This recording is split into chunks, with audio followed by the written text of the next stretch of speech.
Hey there, story lovers! This is Monkey D. FIC, and we're bringing you an epic adventure. What if Luffy chose Hancock over being Pirate King? Hit like, subscribe, and let's begin this journey. Chapter 1. The question. The island smelled like rain and flowers and something underneath both of those things, something older, like stone that had been standing in salt wind for centuries. Amazon Lily had that quality about it, the feeling that it had existed long before anyone thought to put a name to it, and that it would go on existing long after whatever drama played out on its shores had been forgotten. Luffy didn't notice any of that. He was eating. The banquet hall of Hancock's palace was a cavernous, warm space, lit by torches that threw orange light across the faces of the Kuja warriors seated along the long stone tables. They were staring at him.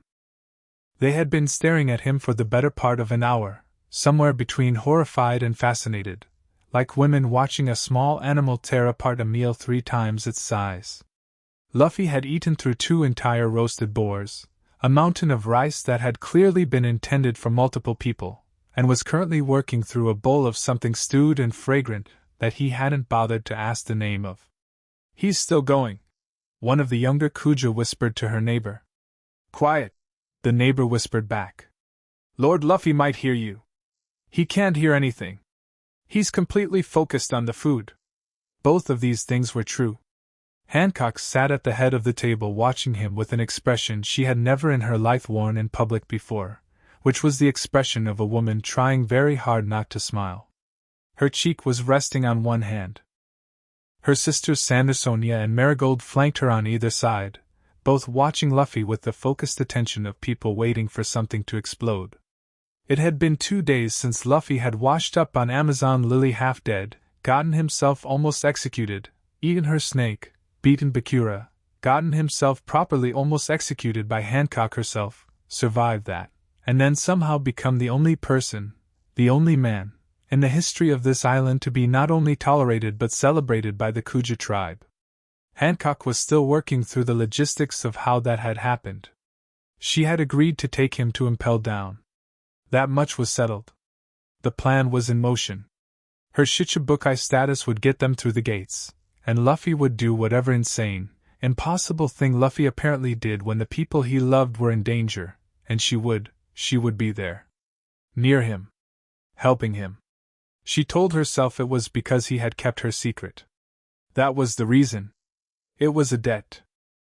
A straightforward transaction. Luffy put down his bowl, made a sound of deep satisfaction, and leaned back so far in his chair that only his rubber constitution kept him from falling over completely. He stared up at the ceiling. "Hey, Hancock." Every Kuja in the hall went rigid. Hancock kept her voice exactly level. "What is it? What are all those carvings up there?" She glanced up. The ceiling of the hall was inlaid with scenes from Kuja history, battles, hunts, the founding of the tribe, the serpents of the island coiling through carved stone foliage. "Our history," she said. "The story of the Kuja people." "Huh." He was quiet for a moment, head still tilted back, studying the ceiling with that absolute focus he sometimes gave to things that had nothing to do with the situation at hand. "There aren't any men in any of them." "No. There aren't. What happened to them all?" The hall was so quiet that the torches sounded loud. "We don't need them," one of the warriors said, from further down the table. Her voice was sharp, defensive, proud. Several of her sisters made sounds of agreement. Luffy lowered his head and looked at her, not with any challenge in it, just straightforward curiosity. "That's not what I asked?" The warrior opened her mouth. Closed it. Hancock watched him. "The Kuja have always been a tribe of women," she said, which was the answer she always gave and which was true enough to satisfy most people. "The island sustains us." "Okay," Luffy said, and accepted this without argument, which was somehow more unsettling to her than if he'd pushed back. He stood up from the table, stretching his arms above his head until his joints cracked audibly. "I want to see the island before we leave. Can I do that?" Sandersonia leaned toward Hancock and murmured. "Elder Nyan said he should rest." "Yes," Hancock said. Sandersonia stopped. "Yes," Hancock said again, and stood. I'll take you. The entire hall turned to look at her. She looked back at them, and the expression on her face was the one she wore when she was being Empress, cool, and slightly bored, and entirely certain that no one was going to say a word. No one said a word. The island in the early morning was a different creature than it was in the heat of midday. The mist that rose off the jungle was thick and slow-moving, catching the early light in ways that made the whole forest look like it was glowing faintly from within. Luffy walked beside Hancock on the path that wound down from the palace toward the coast, his hands behind his head, watching everything with the open attention he gave to most things in the world. The birds, the enormous snakes moving through the upper canopy, the way the path was worn smooth in the center from years of feet.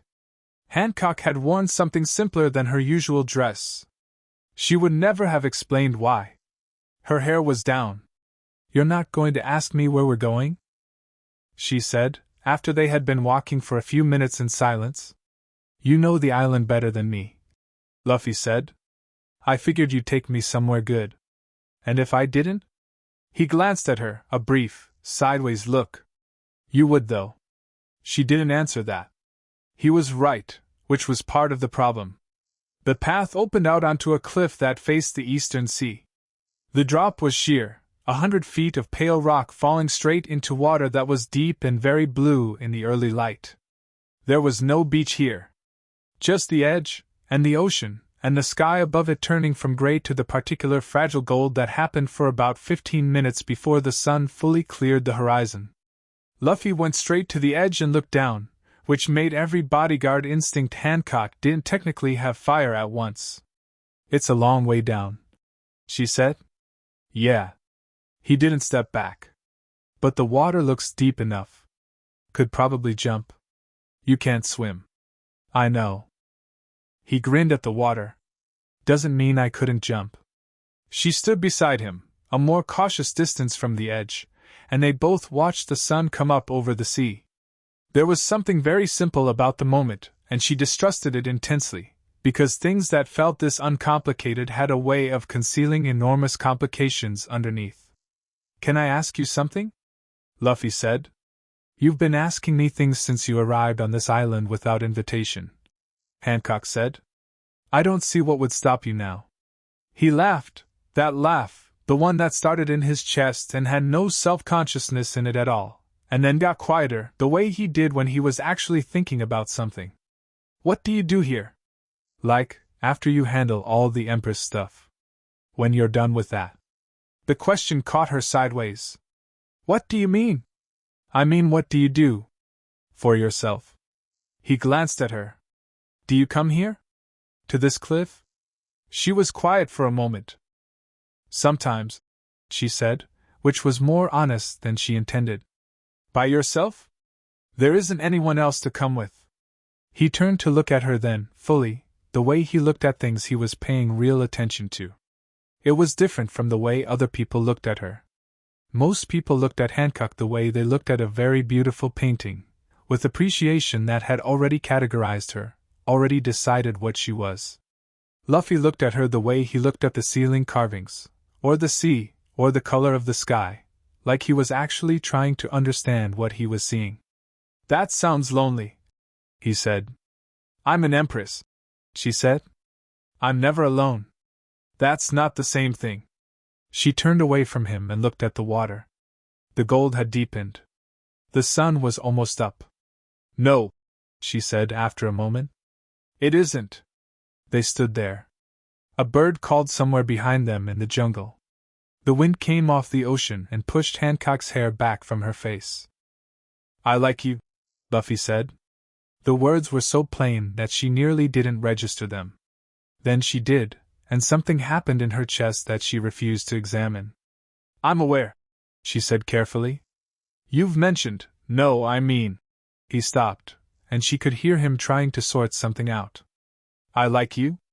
Not because you're helping me. Not because you're the strongest or whatever. I just... He made a gesture that meant nothing in particular.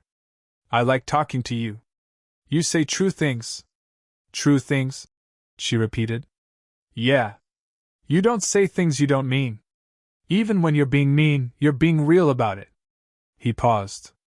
Does that make sense? It made more sense than she wanted it to. You're very strange, she said. People tell me that a lot. He agreed, without any distress. The sun cleared the horizon. The light changed, from fragile to certain, from suggestion to fact. The sea went from blue to something more complex, a shifting, layered thing that had different colors depending on where you looked and how the light hit it. Luffy's voice, when it came, was quieter than before. Not tentative, he didn't really do tentative, but more deliberate, like he decided to say something and was making sure he said it right. When this is over, he said. When I get my crew back and everything is, when it's settled. He stopped. Hancock waited. Do you want to come with me? She kept her face completely still. It was one of her genuine skills, developed over years of being looked at, of needing to present exactly what she chose to present and nothing else. To impel down? No. After. On the ship. He was looking at the sea again. With me. I am the Empress of Amazon Lily, she said. I have responsibilities. A tribe. A title. I know. I am a Shichibukai. My arrangement with the world government, I know. You can't just. She stopped herself. Started again. You're asking me to leave everything I built. No. He looked at her, and his eyes were very direct and very clear. I'm asking if you want to. Not if you can. Not if you should. If you want to. The distinction landed somewhere it shouldn't have been able to. Why? The word came out before she could stop it, before she could decide whether it was the right question or a dangerous one. He shrugged, and it was such an honest, unguarded gesture that it somehow carried more weight than a carefully constructed answer would have. Because you have a cliff you come to by yourself and there's nobody to come with. And I think. He frowned slightly, working through it. I think you've been by yourself for a really long time. Longer than you think. And I don't want to just leave and have that be true and not say something about it. She didn't answer for a long time. The sea moved below them, patient and indifferent to the conversation happening above it. You don't know anything about me, she finally said. Not really. Not yet, he said. Elder Nyan was waiting for them when they returned to the palace, which meant she had been watching from somewhere, probably that tower she pretended to use only for stargazing. She looked Luffy up and down as they came through the gate, then looked at Hancock, then at Luffy again, with the specific expression of a very old woman who has survived enough history to recognize when more of it is being made. You, she said to Luffy, pointing a gnarled finger. You need to rest before tomorrow. No more wandering. I wasn't wandering, Luffy said. I was exploring. It's the same thing. It's not, though, it is. Go eat something and then sleep. I just ate, then sleep. Luffy looked like he was going to argue, assessed Nyan's expression, and apparently decided this was a battle not worth fighting. Fine. He looked at Hancock. Something passed between them. Not a moment, exactly, more like the space where a moment had recently been. Then he turned and walked back into the palace, and a cluster of younger Kuja warriors immediately appeared around him, following at a nervous, fascinated distance. Nyan waited until he was out of earshot. Well, she said. Don't, Hancock said. I haven't said anything. You're about to. Nyan tilted her head. Her eyes were sharp, and old, and had seen more of Hancock than Hancock generally permitted. He asked you something? She said. It wasn't a question. Hancock kept her face composed. He asked to see the island? Before that. He asked about the ceiling carvings. Nyan gave her a very specific look. Hancock. She was silent for a moment. The morning had fully arrived, warm and bright, and the sounds of the tribe at work had begun to filter through the palace walls. The clang of the training yard, the voices of the craftswomen, the particular creak of the docks where the ships sat waiting. Her island. Her people. Her world carefully constructed and scrupulously maintained. He asked if I wanted to go with him, she said. When everything was resolved, On his ship. Nyan was quiet for what, from her, was a very long time. What did you say? I didn't answer him. The old woman leaned on her staff and looked out at the sea, which was fully lit now, fully itself, no more mystery in the color of it. And what do you want to say? It doesn't matter what I want to say. The question is absurd. I'm Hancock. Nyan's voice was gentle, which was almost worse than if it had been sharp. I know all the reasons it's impossible. I could list them before you could. I've been watching you build them, one by one, since you were 15 years old. She looked at her. I'm asking what you want. Hancock opened her mouth. Closed it. He kept your secret, Nyan said. He looked at the mark and walked away and didn't use it. Do you know how few people in this world would have done that? He's an idiot, Hancock said, which was the defense she always used and which meant less each time she used it. He doesn't understand the value of information like that. Or, Nyan said mildly, he doesn't see you as information. The statement sat in the air between them. Hancock turned and walked inside. She found him asleep by early afternoon, which wasn't surprising. He slept the way he did most things, completely, without reservation, deeply untroubled by the idea that someone might see him doing it. He was sprawled across one of the cushioned seats in the eastern wing, one arm hanging off the edge, mouth slightly open, looking about 15 years old and about as threatening as a particularly large puppy. 3 Kuja warriors were stationed nearby, technically for security but functionally because none of them could quite bring themselves to leave. They straightened sharply when Hancock appeared. She waved them off, and they went, casting backward glances that she pretended not to notice. She stood in the doorway and looked at him for a moment. There was a scar on his chest. She had seen it when he first arrived, battered and salt-crusted and half-dead, and she had filed it away without thinking too much about it. Now, looking at it from across the room, she thought about how he'd gotten it. She didn't know. There were things about Monkey D. Luffy that were famous, his grandfather, his bounty, the things he had done to earn it, but the scar wasn't part of any story she had heard. It was just there, pale against his tan skin, the shape of a deliberate blade. The mark on her back was deliberate too. She left him sleeping and went to her own rooms and stood at the window that looked out over the training yard, where the afternoon session was underway. The crack and ring of weapons practice filled the air. 2 of the younger warriors were sparring under Sandersonia's instruction, their forms aggressive and clean, the way Kuja training produced, all attack, no hesitation, confidence built on the foundation of being the strongest thing you'd ever encountered. She had built this. All of it. Come back from a place she had not expected to survive and built something real and solid around herself, and the people she had chosen to protect. There was no small amount of pride in that.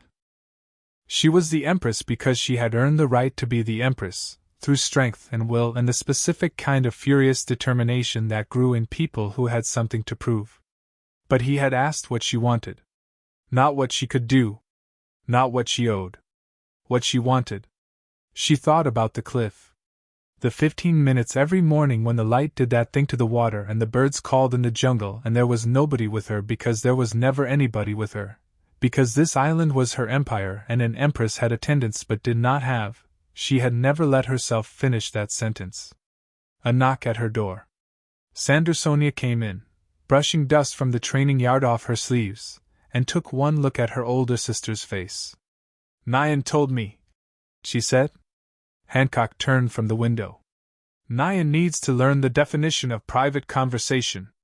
Nyan is 160 years old and has decided that she no longer owes privacy to anyone. Sandersonia sat down uninvited, which she was one of approximately 2 people on the island permitted to do. Did you answer him? No. Are you going to?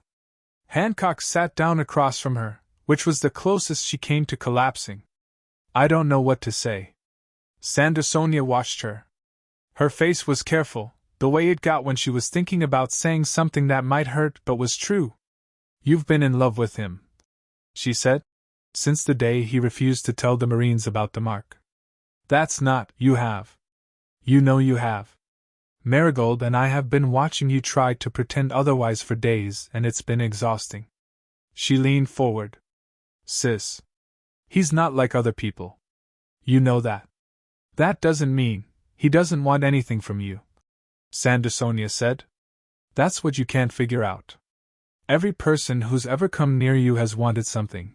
Even us, even me. We needed you to be the Empress, to be strong, to carry the tribe. He just... She stopped, and there was something in her face that was sad and honest and maybe a little envious. He asked if you wanted to come? For your own sake. Hancock looked at her hands.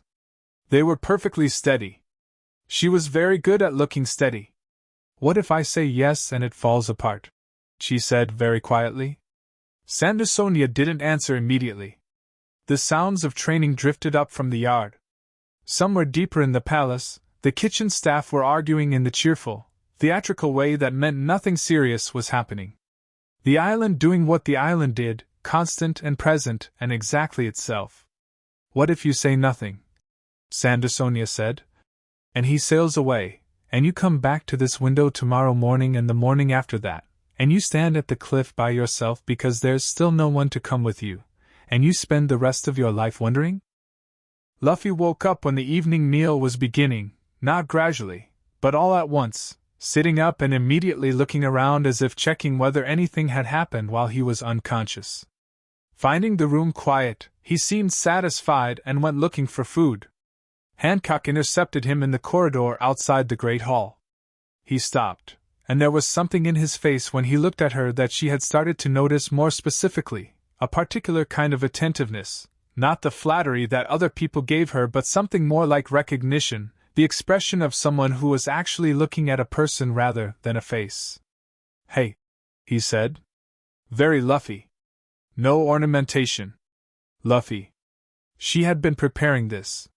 She had walked this corridor specifically because she had thought it through and knew what she was going to say. About this morning. Yeah? When you asked me? She stopped. Started again. You need to understand that saying yes to something like that is not simple. The implications for the Kuja tribe, for my Shichibukai status, for the political, I know, he said. I'm not asking you to figure all that out right now. Then what are you asking? He shrugged, and it was the same honest, unperformed gesture as that morning. I'm asking if you want to. That's all. We can figure the rest out later. You can't just... She heard her own voice, slightly higher than it should be, and stopped. Composed herself. You cannot build something functional on just wanting to. Why not? Because the world doesn't work that way. My world kind of does, he said, without any arrogance in it, just statement of fact. I became a pirate because I wanted to be free. I built my crew because I wanted those specific people with me. It works out. That's different. Is it? He tilted his head. When I first decided to be a pirate, everyone told me all the reasons it was impossible. I didn't really listen to those people. A slight grin. I'm still not really good at that. She stared at him. Something was happening in her chest again, that thing she had been refusing to name since the moment he had stood in front of her on the execution platform and not flinched, not even slightly, when Sandersonia and Marigold came out of their full-body transformations, and he'd understood without being told that these were people she loved and so they were not his enemy. I have never done anything like this before, she said, and it came out more raw than she intended. Me neither, he said, with complete seriousness. You have no idea what you're taking on. Probably not. Not concerned. You'd have to tell me. I might not be easy to be around. You're really not. He agreed, and it should have been an insult, and somehow wasn't. You're kind of terrifying. But I'm not scared of terrifying things. I've noticed. Something shifted in his expression, something that was almost gentle, which was not a quality she generally associated with him. It was too soft a word for someone who moved through the world like a force of nature. But it was the right word anyway, because the way he was looking at her was gentle the way strong things could be gentle, not soft because they didn't know how to be hard, but soft because they had chosen to be. I'm not asking you to be different, he said. I'm just asking if you want to be there.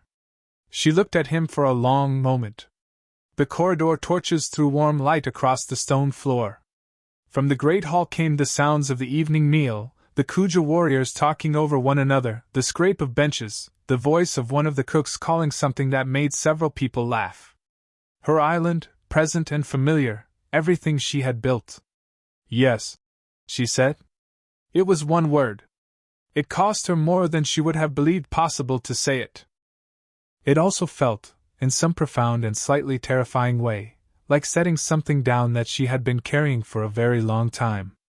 Luffy's face broke into a grin that was completely without any complexity or qualification, purely happy, the way he was purely anything he was. Okay, he said. That's all you have to say? Yep. He turned toward the great hall. Come eat. You've probably been standing here being dramatic for a while and you're definitely hungry. I have not been. She stopped, because she actually had been walking this corridor for approximately 20 minutes working up to the conversation. How did you know that? I didn't, he said cheerfully, pushing open the door to the great hall. But you always look slightly annoyed when you're hungry. You get this. He made a vague gesture toward his own forehead. Thing. Right here. She followed him through the door, because she was going to say something about that, and she needed to be looking at him when she said it. The entire great hall went silent the moment she walked in with him. 200 Kuja warriors, mid-meal, every single one of them staring. Hancock sat down at the head of the table. Luffy sat down next to her, not at the opposite end, not at a respectful subordinate distance, but directly next to her, reaching immediately for the nearest dish without looking at anyone or noticing the silence, and the hall remained in a state of stunned paralysis for approximately 4 seconds before Sandersonia, from her seat across the table, picked up her drink and very deliberately took a sip while making eye contact with Marigold, who made a face back at her that said, I know. And the spell broke, and everyone went back to eating, and the noise of the hall returned. Elder Nyan, seated at the far end of the table, looked down its length at the two of them, Hancock straight-backed and composed, Luffy already working through a pile of food at an astonishing rate, and smiled the private, tired smile of someone who has been waiting a very long time for a particular thing to happen. About time, she said, to no one in particular. The torches burned. The meal went on. Outside the palace walls, the sea moved in the darkness, patient and enormous, going everywhere and nowhere, the way it always had and always would. Tomorrow they would go to impel down. Tomorrow everything would become complicated and dangerous and loud. But tonight there was food and light and the sound of people talking, and for a moment, just a moment, Hancock let herself exist inside it without cataloging what could go wrong. It was the closest thing to rest she'd had in years. Chapter 2, Snakebite. The thing about Sabati Archipelago was that it never really stopped. Other ports slept, or at least slowed, the kind of drowsy, post-midnight quiet where the only sounds were water against hulls and the distant argument from whichever tavern closed last. Sabati didn't do that. Sabati had too many people moving through it with too much urgency for anything like peace to take hold. Pirates, merchants, bounty hunters, marines trying to look like they weren't marines, world government observers trying to look like they weren't observing, all of them cycling through the mangrove routes and the bubblelit streets in a constant churn, everyone passing through on their way to somewhere else, nobody wanting to stay. Luffy had been gone for months. The crew had scattered, reunited, trained until their bodies and minds had been remade into something harder and stranger than what they'd been before, and then come back to this place, back to the last coordinates, the last promise, the instruction to meet here in 2 years and not a day before. They had all kept it. Somehow, in spite of everything, they had all kept it. Nami was the one who spotted the ship first. She was up in the crow's nest of their newly acquired vessel, a solid ship, not the Mary or the Sunny, just something functional they'd gotten their hands on for the reunion, watching the harbor through a scope while the others ate breakfast on deck below her. She'd been watching for an hour. Not because she doubted Luffy would come. He always came. She watched because watching was how she processed anticipation, and she had a lot of anticipation to process. The ship that came into the harbor was not what she expected. It was large, serpent-carved, the figurehead a snake with open jaws, the sails a deep burgundy. She recognized it immediately because she had done enough research on the Shichibukai to know their vessels, and the perfume Yuda, pulled by the giant sea serpents, crossing open water with the particular easy arrogance of a ship that knew nothing in the sea was going to challenge it, was one of the most recognizable ships in the Grand Line.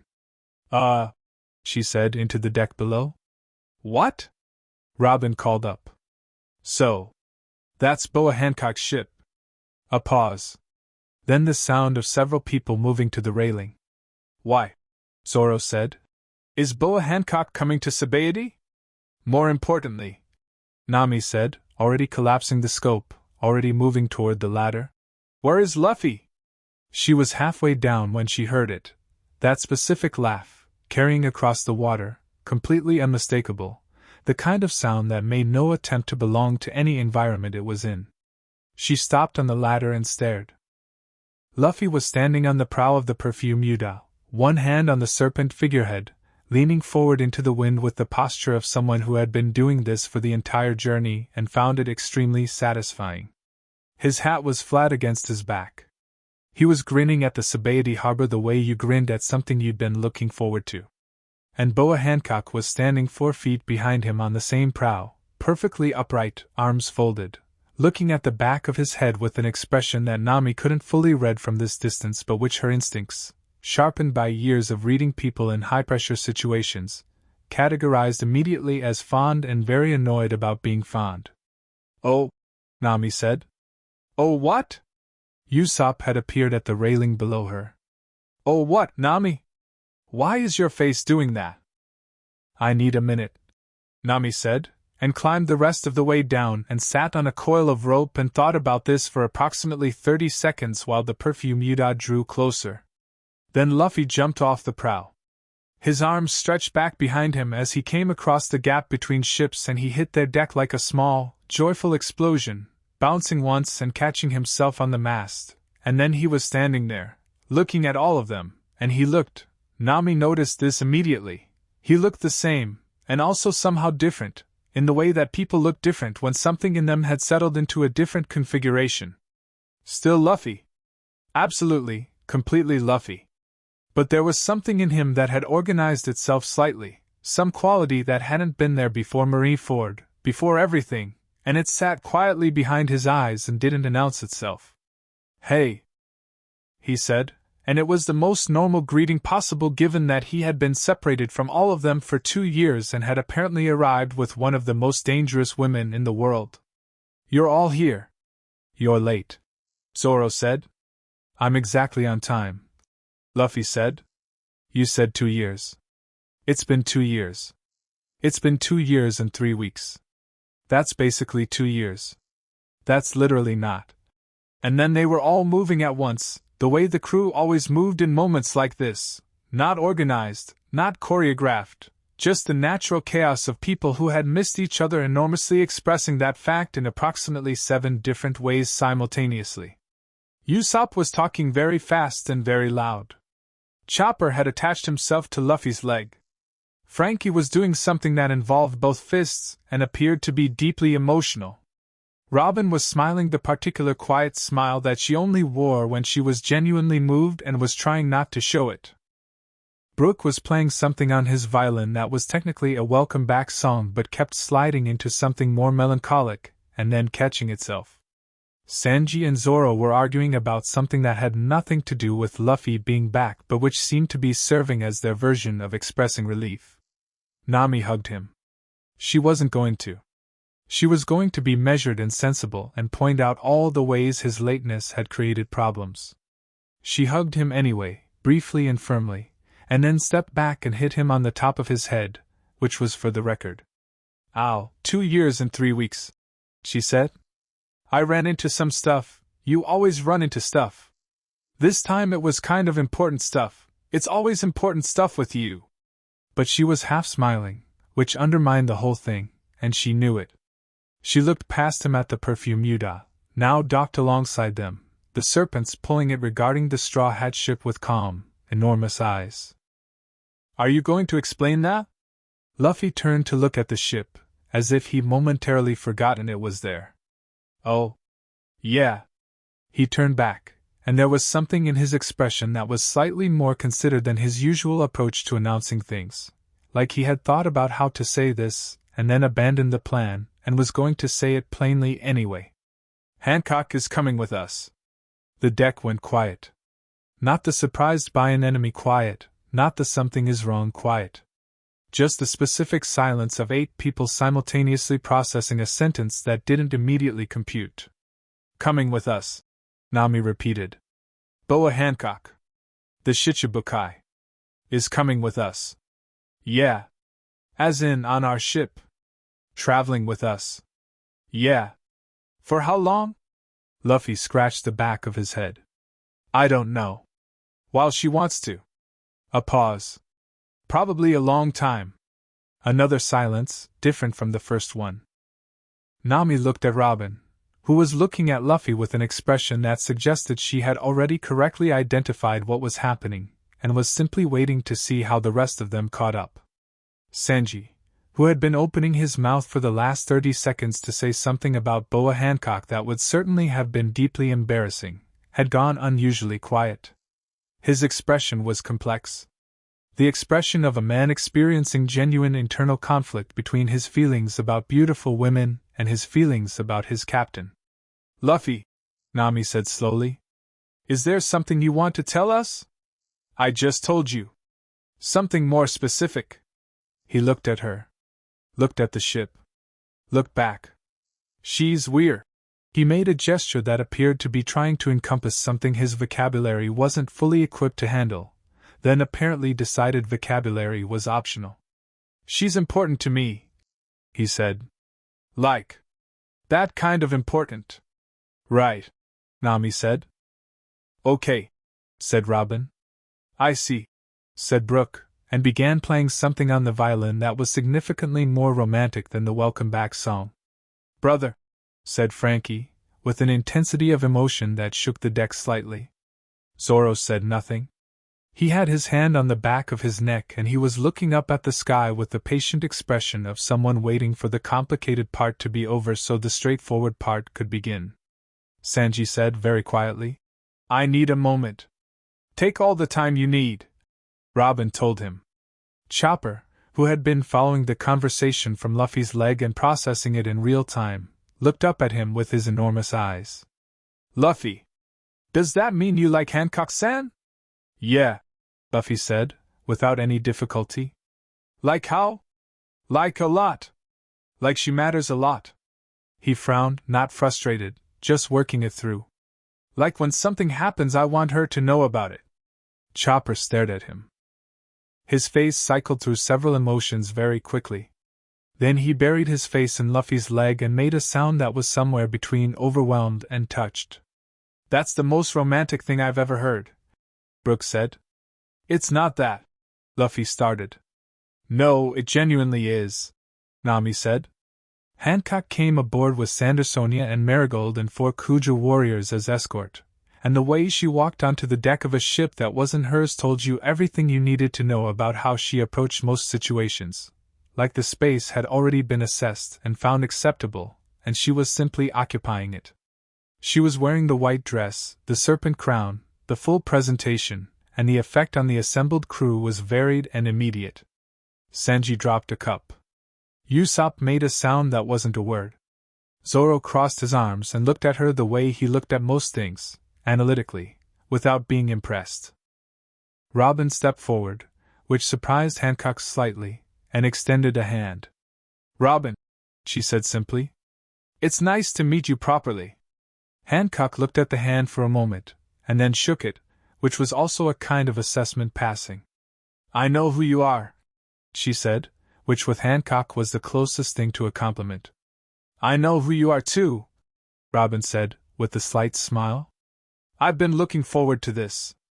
Nami came forward next, doing the mental arithmetic that she always did, practical considerations, risk assessments, what this meant for their crew's political position, but underneath that, watching Hancock with genuine curiosity. "We've heard a lot about you," she said. "Nothing good, I imagine," Hancock said. "Surprisingly mixed, actually." Nami glanced at Luffy. "He doesn't really deal in bad things to say about people." Hancock followed her gaze. Luffy was helping Usopp carry something heavy and being loudly and cheerfully unhelpful about it, directing Usopp while also making the problem significantly worse. Something moved across Hancock's face, that same expression from the prow of the ship, the fond annoyed one, closer up now and even more readable. "No," she said. "He doesn't." Nami filed that away. "All of it." Chopper came forward with his hands clasped together and introduced himself with the specific formality of someone who has been practicing, and Hancock looked at him with something close to genuine softness, because Chopper was simply not a creature that most people could maintain their defenses against. "You're a doctor?" she said. "Yes," Chopper said, immediately abandoning formality in favor of pride. "I've been training for 2 years and I know 17 new techniques and I can treat almost anything. We have a doctor on Amazon Lily," Hancock said. "She's very old and very stubborn and I've been trying to find someone to supplement her for years." Chopper's eyes went wide. Maybe I could, do you want me to, when you're not here?" she said. "Perhaps you could write something down." Chopper made a sound that could charitably be described as transcendent. Sanji recovered himself, which took visible effort, and introduced himself with slightly more restraint than his usual approach to beautiful women. Hancock looked at him the way she looked at most men, through them, essentially, as if they were structurally interesting but not particularly relevant. Then she looked at him more carefully. "You're the cook," she said. "Yes," he said. "Luffy mentions you frequently." "Does he?" "Mostly in the context of food. But also—" She stopped, and something crossed her expression that might have been reluctant acknowledgement. "He speaks well of you." "All of you?" Sanji looked like he had feelings about this that he was going to need to process privately. "Right," he said. "Welcome aboard. If you have dietary preferences I can. She likes anything with snake." Luffy called from across the deck, apparently having been listening while still helping Usopp make things worse. "I do not prefer snake specifically," Hancock said with dignity. "You had it 4 times on the ship over. The cooks were familiar with it." "I'll make you something better," Sanji said, and the confidence in this was not arrogance, just the total certainty of a man who knew exactly what he was capable of, and something in Hancock's expression shifted slightly in the direction of interested. Zoro introduced himself last simply, with a nod that was as close as he got to ceremony. Hancock looked at the 3 swords. "You're the one who trained with Mihawk," she said. "Yeah. Did you beat him?" A pause. "Not yet." She nodded just once. "Honest, at least." "More interesting question," Zoro said, "is whether you could beat him." The deck went slightly tense, the kind of tense that happened when someone said something that might have been an insult or might have been a genuine question depending on how it landed. Hancock looked at Zoro for a long moment. "That," she said, "is the first interesting thing anyone has said to me since I got on this ship." Zoro almost smiled. "Not quite. But close."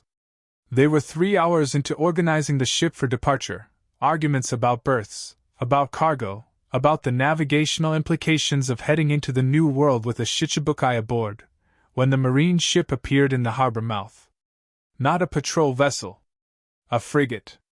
Military colors, cannons portside, moving with the deliberate, unhurried authority of something that didn't feel the need to hurry because it was confident in its position.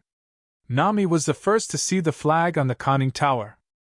She looked at it for a long moment, then looked at Luffy, then at Hancock, and then back at the flag. Her jaw tightened. "Luffy!" He was already looking. His expression had changed in the particular way it did when something shifted from background noise to actual problem. Not worried, just focused, the slight narrowing that meant he was paying attention. The frigate slowed as it entered the harbor and dropped anchor with the measured, deliberate casualness of something demonstrating that it wasn't rushing and didn't have to. A tender was lowered. Marines in whites rowed toward the docks. At the prow of the tender, standing with his arms folded and his coat hanging off his shoulders, was Captain Dobry of the Marines G1 Advance Unit, a compact, serious man with gray-streaked hair and a kind of face that had been carefully neutral for so long it had become naturally neutral. He was not famous. He was not a monster or an admiral, or a figure with a mythology attached to his name. He was simply a very competent Marine captain doing his job, which right now involved docking at Sabadi Archipelago for what his paperwork would describe as a routine inspection of a vessel under a flag of concern. He had good intelligence. He had been given a specific assignment. And the assignment, as Hancock understood in the space of about 10 seconds of watching him climb the dock stairs, was her. "They're not here for us," Usopp said hopefully. "They're absolutely here for us," Nami said. "Maybe it's a coincidence. They're looking directly at this ship, Usopp." "A directed coincidence, that's not a thing." Luffy was watching the captain walk down the dock toward them, and his expression was still the focused one, calm in the way that he was calm before something happened rather than calm in the way people were calm when nothing was going to happen. "What do they want?" he said to no one specifically. "Me," Hancock said quietly, from beside him. Luffy looked at her. "My Shichibukai status requires periodic confirmation of cooperation," she said. Her voice was even, but there was something underneath it, not fear, not quite. Something older and more specific. "When a Shichibukai deviates from expected behavior, the world government sends someone to assess whether the arrangement should be reviewed." "Deviates," Luffy said. "Traveling openly with a pirate crew with a combined bounty that could buy a small nation," she said, "would qualify. You're a pirate too." "I'm a designated exception," she said, with precisely the tone that indicated how she felt about that designation. "There's a difference." Luffy turned back to watch Captain Dobry, who had reached the end of the dock and was now looking up at their ship with the patient, assessing attention of someone taking inventory.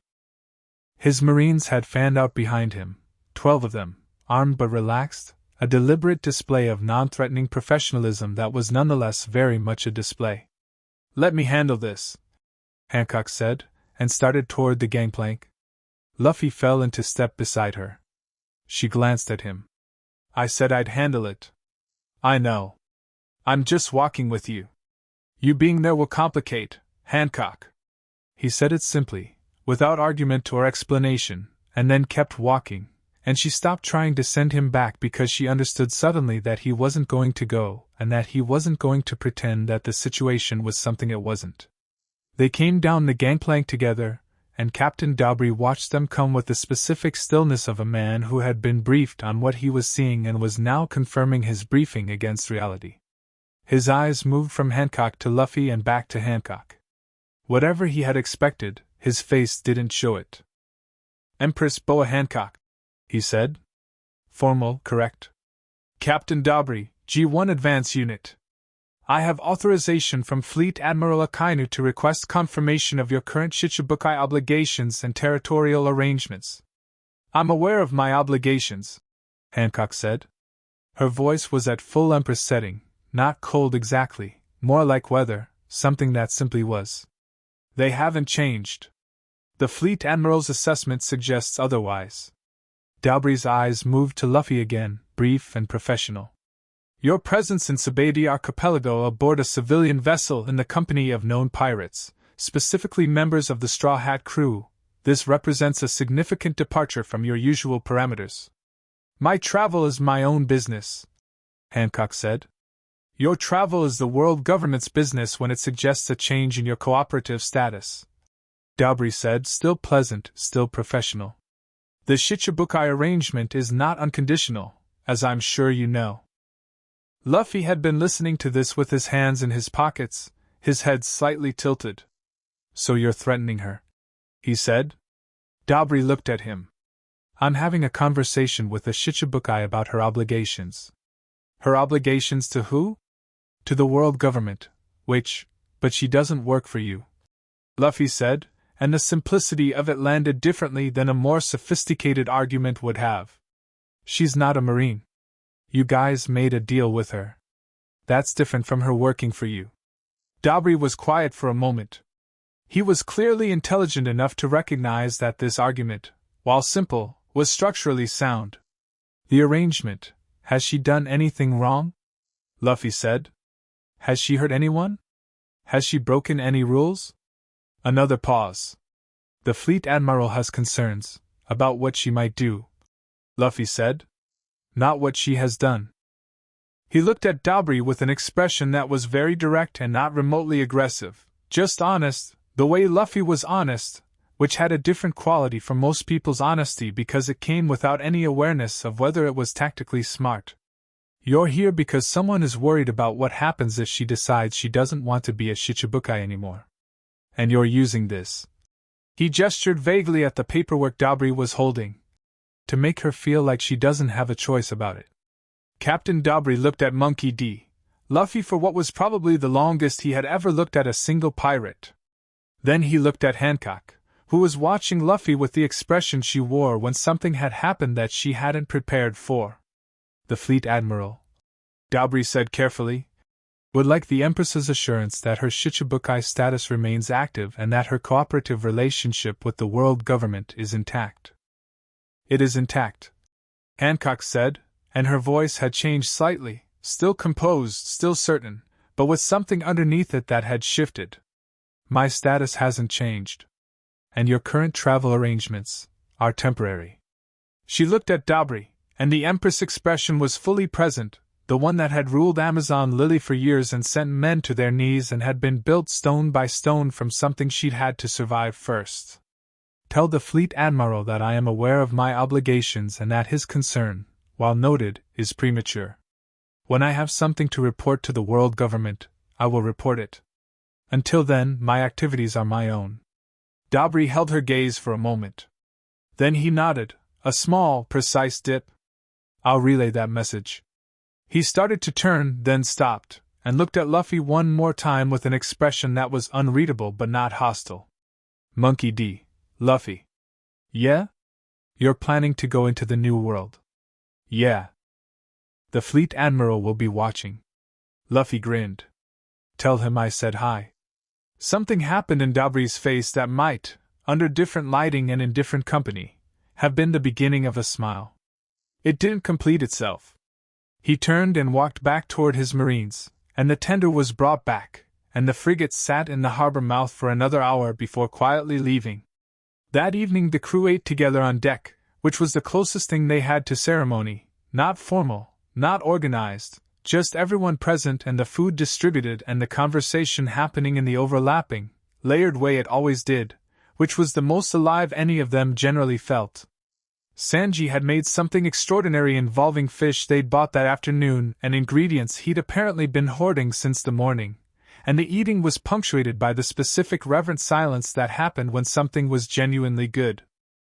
Hancock sat between Robin and Luffy, which was where she had ended up without really deciding to end up there, and she was eating and not talking, which was how she existed in groups, present, observing, contributing occasionally, never entirely relaxed but not quite as armored as she usually was. Robin was talking about the New World, specific islands, specific dangers, the political geography of what was ahead of them, and she spoke about it the way she spoke about everything historical, like she was describing something interesting rather than something frightening. Hancock listened to her and contributed once or twice, specific information from her own time in the New World as a Shichibukai, and Robin received this the way she received most information, with genuine interest and no territorial possessiveness about knowledge. The straits north of Wano are the worst of it, Hancock said. The weather systems are completely unpredictable. I lost 2 ships there before I understood the current patterns. You went past Wano? Nami's navigator attention sharpened immediately. How close? The charts from that area are useless, Hancock said. I know. I remapped the approach myself after the second ship. She looked at Nami. I'll show you what I have. Nami stared at her. You remapped it was necessary. Do you know how much those charts are worth? Navigation data from that region is. I don't need them to be worth anything, Hancock said. I need them to get through without losing more ships. Nami looked like she was having several feelings at once and had decided to process them privately. Thank you, she said, and meant it with a sincerity that appeared to slightly surprise Hancock. Luffy was eating beside her and listening to all of this with comfortable attention, the way he listened to crew conversations, not directing them, not adding to them, just present in them, and his presence had a quality that Hancock was still adjusting to, which was that it made spaces feel more settled than they had before he occupied them. She was trying to decide whether she found this irritating or not. He passed her a piece of something without looking at her, the way you handed food to someone whose preferences you had already accounted for, and she took it before she had time to think about whether she wanted it, and then ate it, and it was exactly what she would have chosen, and she sat with the small, quiet significance of that for a moment. "How'd it go?" he said quietly, without lifting his head from his own bowl. She knew he meant Dabri. "Fine," she said. "You didn't tell him the real answer." "No. Your status. Is it actually still intact?" She was quiet for a moment. The deck sounds moved around them, Usopp and Chopper arguing about something in the background, Frankie making structural modifications to something with completely unnecessary enthusiasm, the water around the ship doing what water did. "For now," she said. "When we leave Sabaody it will become more complicated." "Okay," he said. "That doesn't worry you?" He looked at her then, briefly, over the rim of his bowl. "Should it? Having the world government pay active attention to your movements seems like something that would concern most people. They've been paying attention to me since East Blue," he said. "I don't really change what I do based on that." He went back to eating. "We'll deal with it when it becomes something to deal with." Hancock looked at him for a moment. Then she looked down at her food. "You're infuriating," she said.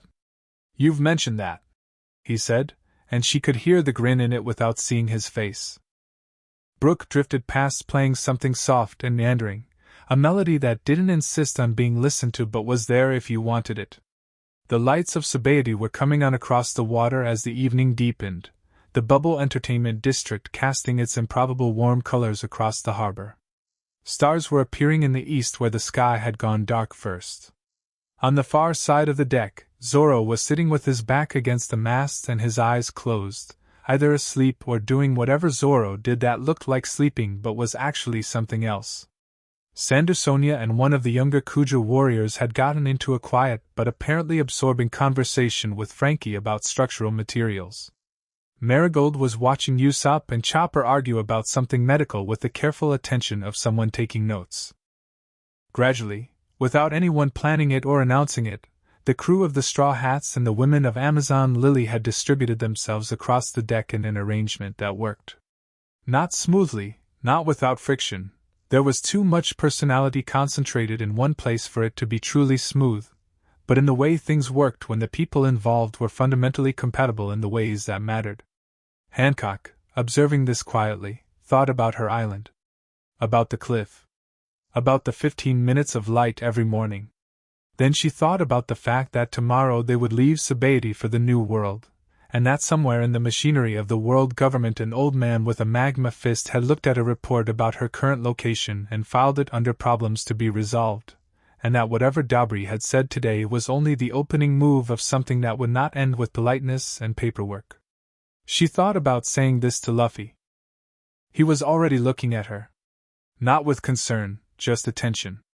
"Akainu is going to come after us," she said quietly enough that it didn't travel past the two of them. "Yeah," he said. "He's not going to send another Captain Dabri." "No. You understand what that means." He held her gaze, and in his eyes was something that was the closest Luffy ever got to gravity. Not heaviness, not fear, just the clear, uncomplicated acknowledgement of a real thing. "Yeah," he said. "I understand." She looked at him for another moment. "Good," she said. The stars were fully out now. The harbor lights reflected in broken patterns on the water below them. Somewhere across the archipelago, A ship fired a celebratory cannon, someone departing, someone arriving, someone marking the start of something, and the sound rolled across the water and faded, and the night continued exactly as it had been. Luffy went back to eating. Hancock went back to watching the harbor. Side by side, which was how they had stood on the cliff at Amazon Lily, which was starting to become the position they both defaulted to without thinking about it. It wasn't a small thing, even if it looked like one. Chapter 3: Red Dogs and Old Scars. The New World announced itself 3 days out from Sabaody with a storm that had no right to be as large as it was. It came from the southeast without warning. Nami had been watching the sky for an hour with the particular focus she gave to weather that felt wrong, the kind that moved against the wind rather than with it, that had too much color in the clouds and too much silence underneath them. She called it 40 minutes before it hit, which was enough time for most of the crew to secure the deck and not quite enough time for Luffy to stop doing whatever he was doing in the crow's nest. "Get down!" Nami shouted up at him. "I want to see it come in," he shouted back. "Luffy!" The first wave hit the ship broadside and the world tilted 15 degrees, and Luffy, laughing, wrapped his legs around the crow's nest pole and stretched his free arm out into the wind like he was trying to grab it. Hancock, on the deck below, watched this with the expression of a woman updating her threat model. She had fought sea kings. She had navigated through the calm belt with Yuda pulling her ship and done it with the composed assurance of someone who understood the ocean as an element to be managed. She had not previously had to manage the element of a rubber man who found weather personally entertaining. "He does this a lot," she said to Robin, who had appeared beside her with a book under one arm and the calm of someone who had stopped being surprised by most things. "Yes," Robin said. "And the ship survives. So far." The storm was genuinely violent, not the manufactured drama of a bad squall but a new world system with real intention behind it, the kind that reorganized ships if you let it. Nami was at the helm, and watching her work in conditions like this was like watching a musician sight read something technically demanding. The focus was total, the movements were exact, and there was something almost beautiful about it if you could hold on to enough distance to appreciate it. She called directions and Frankie responded at the rigging, and the ship turned into the waves at exactly the angle she chose, taking the hits at the positions where they did the least damage. Robin put her book in her coat and extended her arms, flower, copies of her hands appearing at 4 different points on the deck and rigging simultaneously to secure ropes that the wind was pulling loose. Zoro had materialized on the deck with 2 swords out, using them to cut loose a section of sail that had gotten wrapped around the lower spar and was threatening to pull the whole mast sideways. He did this with the same focused efficiency he brought to most physical problems, which was to say he assessed, acted, and didn't talk about it. Hancock looked at the tilting deck, at the rain coming sideways now, at the condition of the main sail which had 2 ropes fraying on the port side. She looked at the 20 feet of rain-slicked deck between her and those ropes. Then she walked across it, which on a ship taking 15-degree rolls required the kind of balance that came from either practice or the absolute certainty that your body was going to do what you told it to. She caught the first rope, turned the second line over in her hands for a moment, then pressed the flat of her palm against it briefly. Mero no mi, focus small, turning just the outermost fibers of the fraying rope to stone, essentially splinting it, buying it enough rigidity to hold until the storm was past. Frankie appeared at her elbow to check her work, looked at what she'd done, looked at her, and made a sound of genuine admiration. "That is super useful. Don't make a scene about it," she said. "I'm always making another wave." The ship rolled the other way and both of them grabbed the nearest fixed point and held, and the water came over the side in a cold, gray-green sheet and swept the deck before draining, and when it cleared Luffy was standing in the middle of everything looking like he'd been enjoying a mild afternoon, and his hat was, somehow, still on. "That was great," he announced. "Get down from wherever you were and be useful," Nami yelled from the helm. "I was being useful. I was testing the wind direction." "By standing in it with your arms out?" "Yeah." Nami's expression was the one that meant she was going to have a very specific conversation with him later, after the emergency had resolved, and it was going to be thorough. She turned back to the helm. Luffy looked at Hancock across the wet deck, assessed the state of the sail ropes she'd stabilized, and grinned at her. Nice, he said. I've been managing ships in the New World since before you reached the Grand Line, she said. I know. Still grinning. Still nice. She turned away before he could see whatever her face was doing. The storm passed in 4 hours. In its wake the sea was the specific deep green that happened after heavy weather, saturated, clean, with the debris of whatever the storm had churned up floating in lazy patterns on the surface. The sky cleared fast, the way New World skies did, as if the weather here moved with more decisiveness than anywhere else, arriving fully formed and leaving completely. The crew settled into the quiet aftermath work, checking lines, assessing what the storm had shifted or loosened, Chopper going around with his medical kit assessing bruises and robe burns with the focused thoroughness of someone who had been doing this long enough to know where people would have gotten hurt without asking them. Frankie disappeared into the hull to check the structural integrity with the enthusiasm of a man who genuinely loved finding things to fix. Nami was charting their post-storm position, which required re-establishing their bearing against the changed sea state, and Hancock came to the navigation table and laid her own charts beside Nami's without being asked. The remapped approaches she had mentioned at Sabaody.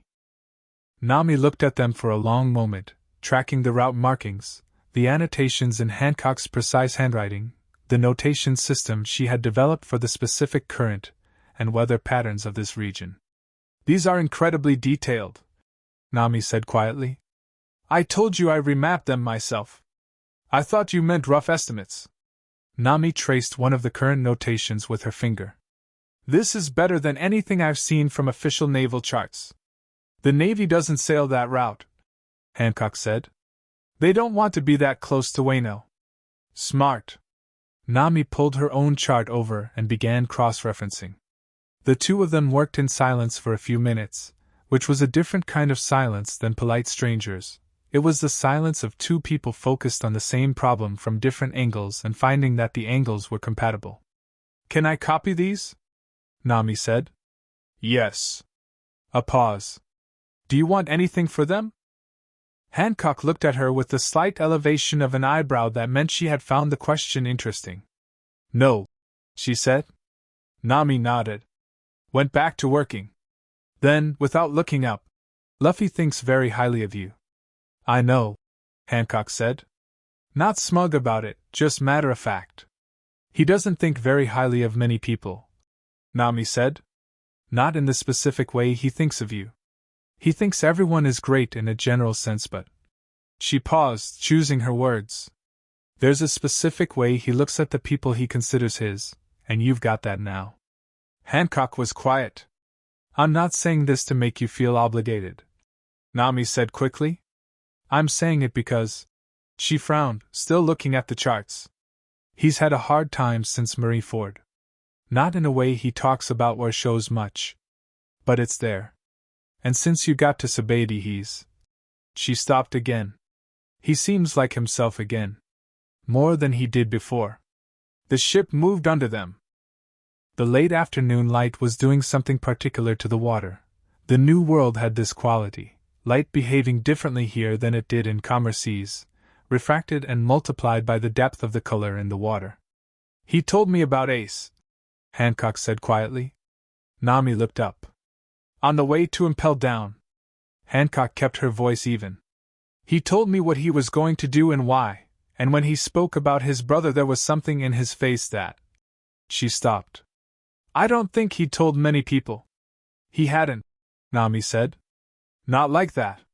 They held that between them for a moment, the specific weight of knowing something about someone that they had not told widely. I'll copy the charts tonight, Nami said, and went back to work, and the conversation ended the way it had begun, without ceremony, without any performance of significance, just two people who were figuring out how to be on the same side. It was Zoro who noticed them first. He came up from below deck 2 hours after the storm, having slept through approximately half of it with the supernatural ability he had to sleep through anything that wasn't a direct threat, and he stood at the stern for a moment looking at the water behind them with a specific stillness that meant he was paying attention to something other people hadn't caught yet. Luffy, nearby, noticed him noticing. What? Ship, Zoro said. Maybe two. Luffy looked. The ocean behind them was empty to the visible horizon. I don't see anything. They're using the storm debris for cover. Moving through the floating material. Zoro's jaw shifted slightly. They've been following us since before the storm. Kept their distance during it. Now they're closing. Luffy was quiet for a moment. Marines? Wrong formation, Zoro said. Marines don't spread that wide unless they're trying to cut off a retreat. This is something else. He paused. Two ships. Moving together. Professional spacing. Pirates? Bounty hunters, maybe? Or hired? He glanced at Luffy sideways. Someone sent them. They both knew who. Hancock had come up from below and was standing at the rail, and from the way she was positioned, very still, facing the water, hands loose at her sides, she had heard them and had already done the same calculation. They were in the harbor at Sabaody, she said. Luffy looked at her. I saw them when we were talking to Dabri. Two ships, foreign colors, not docked at any merchant berth. Just sitting there. Her voice was flat. I should have said something. Why didn't you? Luffy asked, and it wasn't an accusation, just the question. Because I thought they were watching me. Not following us. Something in her expression shifted, just slightly, just inward. I thought it was about me. It is about you, Luffy said. Yes. But it's also about you, and the ship, and… She stopped. I'm used to being a target independently. I'm not. A slight pause. This is different. He looked at her for a moment. Then he looked back at the water. Okay. So someone hired them. Dabri went back and reported to Akainu, and Akainu decided paperwork wasn't going to be enough. Akainu doesn't hire bounty hunters, Hancock said. He uses Marines. Then who? Someone who knows that using Marines would be a statement, she said. Someone who wants results without leaving a clear signature. She was quiet for a moment. There's a man called Dracul. He had intelligence on several Shichibukai that the world government kept as insurance. If Akainu wanted leverage applied quietly, Mihawk wouldn't do that, Zoro said, and his voice was very certain. Not Mihawk, Hancock said. Someone who works adjacent to that information. She looked at Zoro. Not everyone who has access to Shichibukai intelligence files is someone you'd respect. Zoro processed this with his jaw slightly set. What do they have on you? Hancock's face went completely still. The kind of still that wasn't calm but was built from calm's materials, assembled deliberately, held deliberately, a construction rather than a state. Nothing I've told the world government, she said. But something, Zoro said. Not unkind. Just direct. Yes, she said. Something. Luffy hadn't moved. He was still looking at the water, the posture of someone who has decided what he's going to do and is simply waiting for the appropriate moment to do it. How far back are they? 40 minutes, Zoro said. Maybe less now. Okay. Luffy turned from the rail, and his expression had settled into something that was entirely itself, not a battle face, not a performance of readiness, just Luffy fully present and unconcerned with the gap between his capabilities and whatever was coming. Let's go meet them. The two ships that came out of the debris field were fast, retrofitted, stripped down for speed, the kind of vessels that told you everything about their purpose without needing to see the crew. They were painted with no flag that meant anything. The people on deck were professionals. Not Marines, not pirates in the colorful, territorial sense, the kind of people who moved between employers, who understood a contract as a sufficient moral framework. The lead ship had a man at the prow who wore a long coat with no insignia and held a den mushi in one hand. When the distance had closed enough, he raised it. Boa Hancock, he said through the snail's amplification. His voice was pleasant, businesslike. My name is irrelevant. My employer sends greetings and a request to return to Amazon Lily. The Shichibukai arrangement requires, I know what it requires, Hancock said. She was standing at the prow of their ship, which put her on equivalent level with the man speaking, and her voice needed no amplification. Who is your employer? That's not relevant either. Then we have nothing to discuss. Empress. The man's voice shifted, still professional, but with the particular undertone that meant they had reached the part of the conversation where pleasantness was going to give way to something else. We have documentation regarding certain aspects of your history. Documentation that would be. He paused. Unfortunate if it reached the wrong parties. The crew of the Straw Hat ship went quiet. Not the uncomfortable quiet of people who didn't know what they were hearing. The quiet of people who understood exactly what they were hearing and were waiting to see how it landed. Hancock stood absolutely still. The light was behind her, the late afternoon sun catching the edges of her hair and her crown and the clean line of her silhouette. Her expression was composed and entirely without vulnerability, and looking at it you would not have known what the word documentation had done to something in her chest. But Luffy was standing 3 feet behind her. And he had heard it too. Hey, he said to the man on the other ship. His voice was easy. Not angry yet. Just direct. What documentation? The man looked at him. This isn't your concern, Straw Hat. She's on my ship, Luffy said. That makes it my concern. He tilted his head slightly. What documentation? Records of the Empress's past. Certain markings on her person that indicate a history that might stop, Luffy said. The man stopped. Luffy looked at him for a moment. Then he looked at Hancock's back, the straight spine, the absolute composure of it, the way she was holding something inside a container that had been built very strong over a very long time. He looked at her for another moment. Then he turned back to the man and his expression had changed. Not explosive, not the wild grin of someone who was about to do something spectacular. Something quieter and more final, the way a door closed. I already know about the mark, Luffy said. Hancock turned to look at him. So does this, he said, and gestured at the ship, at the crew. All of it. So whatever you're holding isn't leverage. It's just information we already have. He paused. Which means you came out here for nothing. The man on the other ship was quiet for a moment. Then, you're bluffing. I don't really bluff, Luffy said, with perfect honesty. It takes too long. Another pause.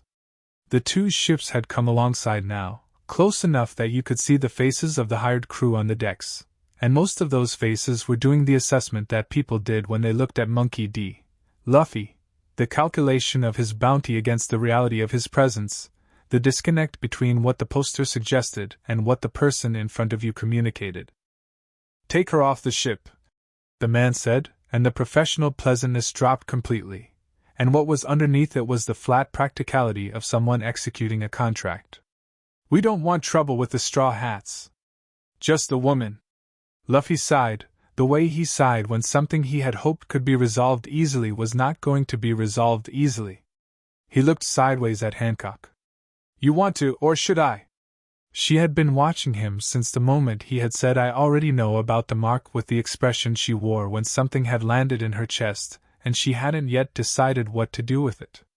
Now, hearing the question, something in her face resolved, not into the Empress expression, not the composed public face, but something cleaner and more forward-facing. Both, she said. She moved first. The Mero no Mi erupted from her hands in a wide arc, not the precise targeted use she had done with the sail rope, but the full declaration of it, Mero Mellow spreading across the gap between ships in a wave that caught the hired crew on the lead vessel completely off guard. 6 of them turned to stone before anyone had processed what was happening. The man with the den mushy stumbled backward, dropping it, his professional composure finally cracking.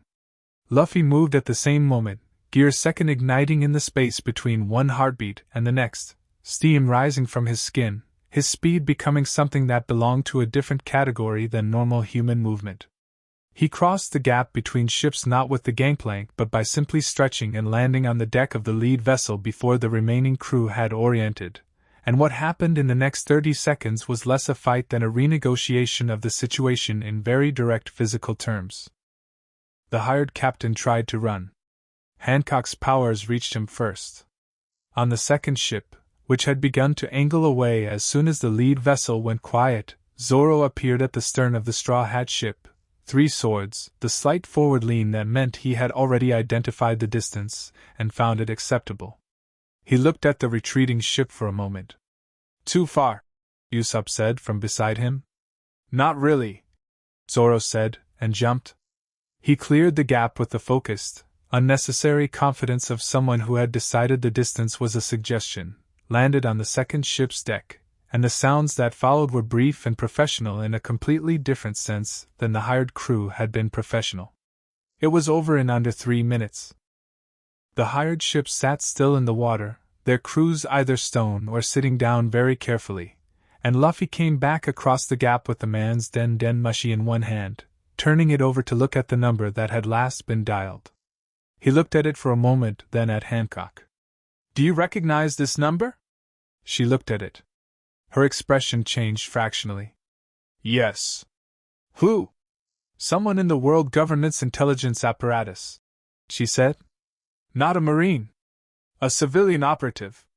She was quiet for a moment. "His name is Colm. He's been building files on the Shichibukai for 15 years. He was the one who—" She stopped. "Who what?" Luffy said. She didn't answer immediately. The 2 silent ships sat in the water around them, and the late afternoon light had gone golden, and the sea was that deep New World green, and the crew had assembled on deck, not dramatically, just present, in the way the crew was present when something was happening. "He was the one who found me," she said finally.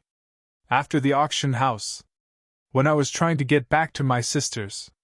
She said it without looking at anyone. "He's the one who told me that if I wanted to keep my sisters safe, I had to make myself useful to the world government." A pause. "He helped facilitate my recruitment into the Shichibukai system." The deck was quiet. "So he essentially," Nami said carefully, "used what happened to you to leverage you into—" "Yes," Hancock said. No elaboration. Just the word, flat and complete. Luffy was looking at the den mushi in his hand. Something had happened in his face.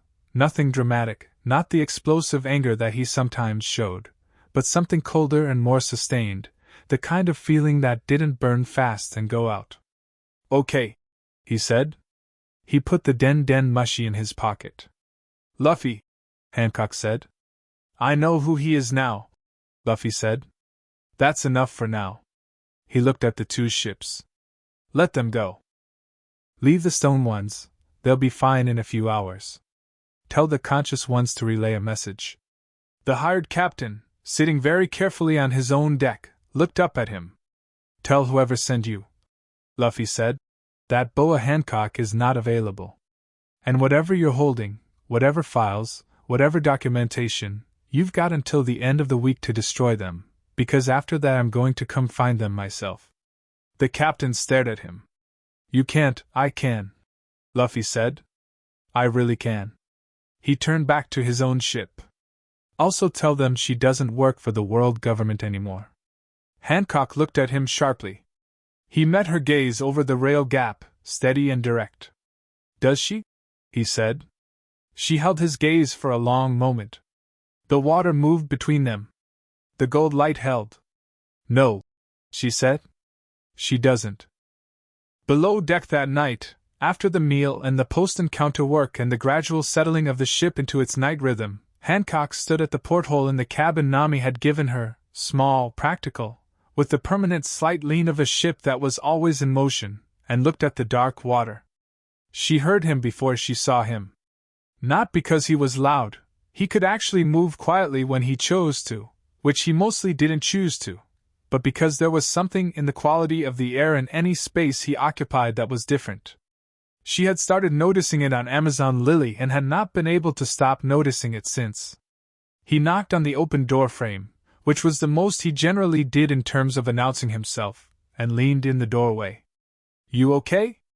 "I'm not okay," she said.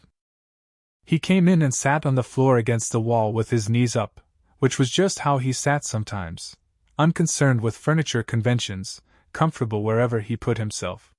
"You don't have to tell me what's in the files," he said. "Whatever it is. I know I don't have to." "But," he said, and it was just that, not a completed sentence, just a word that meant "I'm here if you want to." She looked at the water for a moment longer. Then she turned from the porthole and sat on the edge of the bunk, which put them at similar heights, her on the bed, him on the floor, both facing the same direction. "I was a slave," she said. The words were out before she had fully decided to say them, which was unusual for her. She almost always decided before she spoke. Luffy was quiet. "The mark on my back," she said. "The celestial dragon mark. I was taken when I was 12. My sisters too. We were taken from a ship and sold at an auction and bought by." She stopped. "The details don't matter." "Okay," he said. "We escaped. Eventually."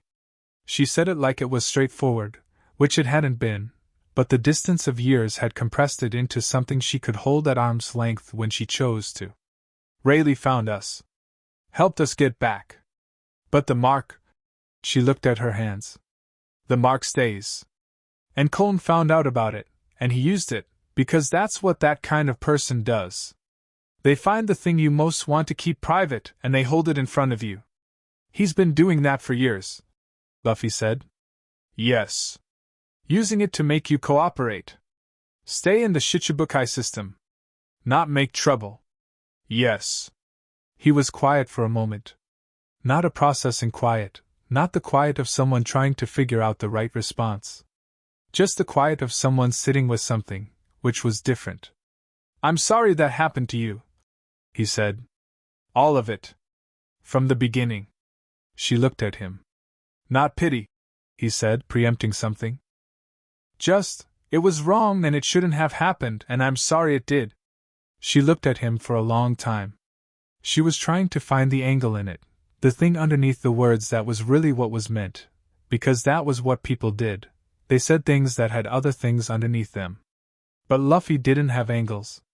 He had said exactly what he meant and meant exactly what he said, and there was nothing underneath it except what it was. "The world finding out," she said. "It would change nothing," he said. "For me.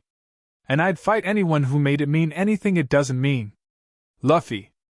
I would," he said without drama, the way he said most true things, like they were simply facts about the territory, reported as found. "You were 12. Someone did something terrible to you. That's about them, not you." He paused. "Anyone who thinks it means something bad about you is wrong, and I'll tell them so." She was quiet for a while. The ship moved. The water was very dark outside the porthole, deep and present. "What you said to those men today," she said. "That the crew already knew." He looked at her. "I wanted to take the weapon out of his hands." "Yes. But you also—" She stopped. "You told them without asking me." "Yeah."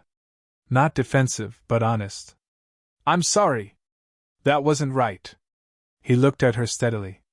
"It worked, but it wasn't right, and I should have asked you first." She had prepared to be angry about that. The apology, offered without qualification, did something to the anger that made it hard to sustain. "It did work," she said. "Still should have asked?" She looked at the porthole again. The darkness was total now, just the movement of black water. "My crew," she said. "My sisters. The Kuja who came with us, they know. But beyond them it has been a secret for 20 years. She paused. "The idea of it being known is terrifying," he said simply. "Yes. But Colin's been using that terror," he said. "He's been making it bigger than it is. Making you feel like the secret is the thing worth protecting instead of—" He stopped and frowned, working through it. "Instead of the actual you." She looked at him. "The secret isn't you," he said. "What happened isn't you. You're—" He gestured, a broad, slightly frustrated gesture of someone trying to fit something into words that it didn't quite fit into. You're the cliff in the morning. You're the woman who remapped sea charts because it was necessary. You're the empress who built something real from nothing. He met her eyes. That's you? The mark is just someone else's crime that got left on you. She didn't answer for a long time. The ship settled and moved. From somewhere forward came the sound of Zoro doing something with weights, because Zoro apparently had no concept of appropriate sleeping hours. The sea moved in the dark outside. You're unexpectedly articulate, she said finally. For someone who communicates primarily in punching. He grinned. I have moments. Don't make a habit of it, she said. It's disorienting. He laughed, and it was the one that started in his chest, and it filled the small cabin with something that wasn't quite light but was adjacent to it. She stood from the bunk. He stood from the floor.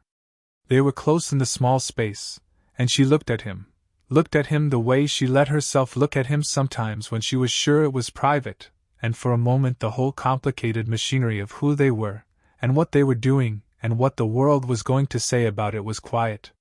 Good night, Luffy, she said. Night, he said, and moved toward the door, and stopped. Turned back. Hey. What? I meant what I said to those guys. About you not working for the world government anymore. He looked at her carefully. That's going to cause problems. I know. Big ones? I know. Okay. He turned back to the door. Just wanted to make sure we were both clear. Luffy, she said. He stopped. Thank you, she said. For today. For all of it. He looked at her over his shoulder, and the grin that he gave her was not the big, uncomplicated one he gave to most things, but a smaller and more specific one, the one that was only for things that actually mattered to him. You'd do the same, he said. She thought about that after he was gone. Whether she would, in the same position, stand in front of someone and dismantle the weapon pointed at them with nothing more than the truth, offered plainly, with no drama and no calculation. She thought she might.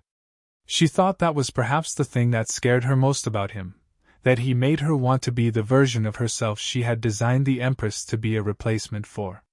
Not the girl who had been afraid. The one who had been brave anyway. Outside the porthole the New World Sea moved in the dark, enormous and indifferent and completely alive, taking them somewhere they hadn't been yet. Chapter 4. The mark morning on the New World came without apology.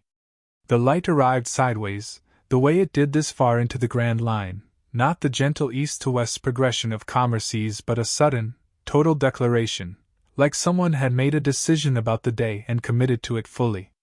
The water caught it, and threw it back in fragmented patterns across the hull, and the ship moved through it with the easy confidence of a vessel that had found its rhythm. Luffy was already up.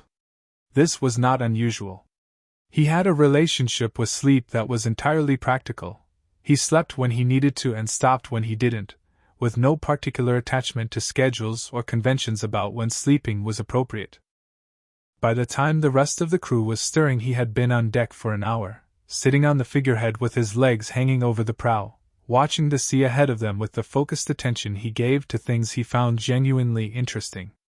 The New World looked different from how he remembered it, bigger somehow, in the specific way that things looked bigger when you came back to them having grown, not because they had changed but because you could see more of them now. The colors were more saturated. The sense of scale was more present. He had been in the Grand Line before, had crossed into the New World's edges, but this, going in properly, going deep, with the full intention of going all the way, felt different in a way that settled in his chest and stayed there. He heard her before she reached the prow. Not her footsteps, she moved quietly, always, the controlled grace of someone whose body was a weapon she kept in a constant state of readiness. But there was something else, the same quality he had started noticing in the cabin last night, the particular texture of the air when she was nearby. She came and stood at the rail just behind the figurehead, looking forward at the same water, and didn't say anything, and neither did he, and for a few minutes it was just the ship and the sea and the morning light doing what it was doing. You didn't sleep, she said eventually. I slept some. How much? Enough. She made a sound that communicated exactly what she thought of that answer. He grinned at the water. You didn't sleep either, he said. A pause. No.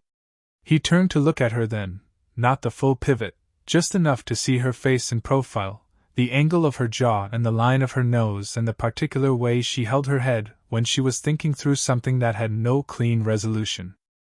She was still in what she'd worn yesterday, which meant she had either changed back or hadn't changed at all, and the slight shadow under her eyes suggested the latter.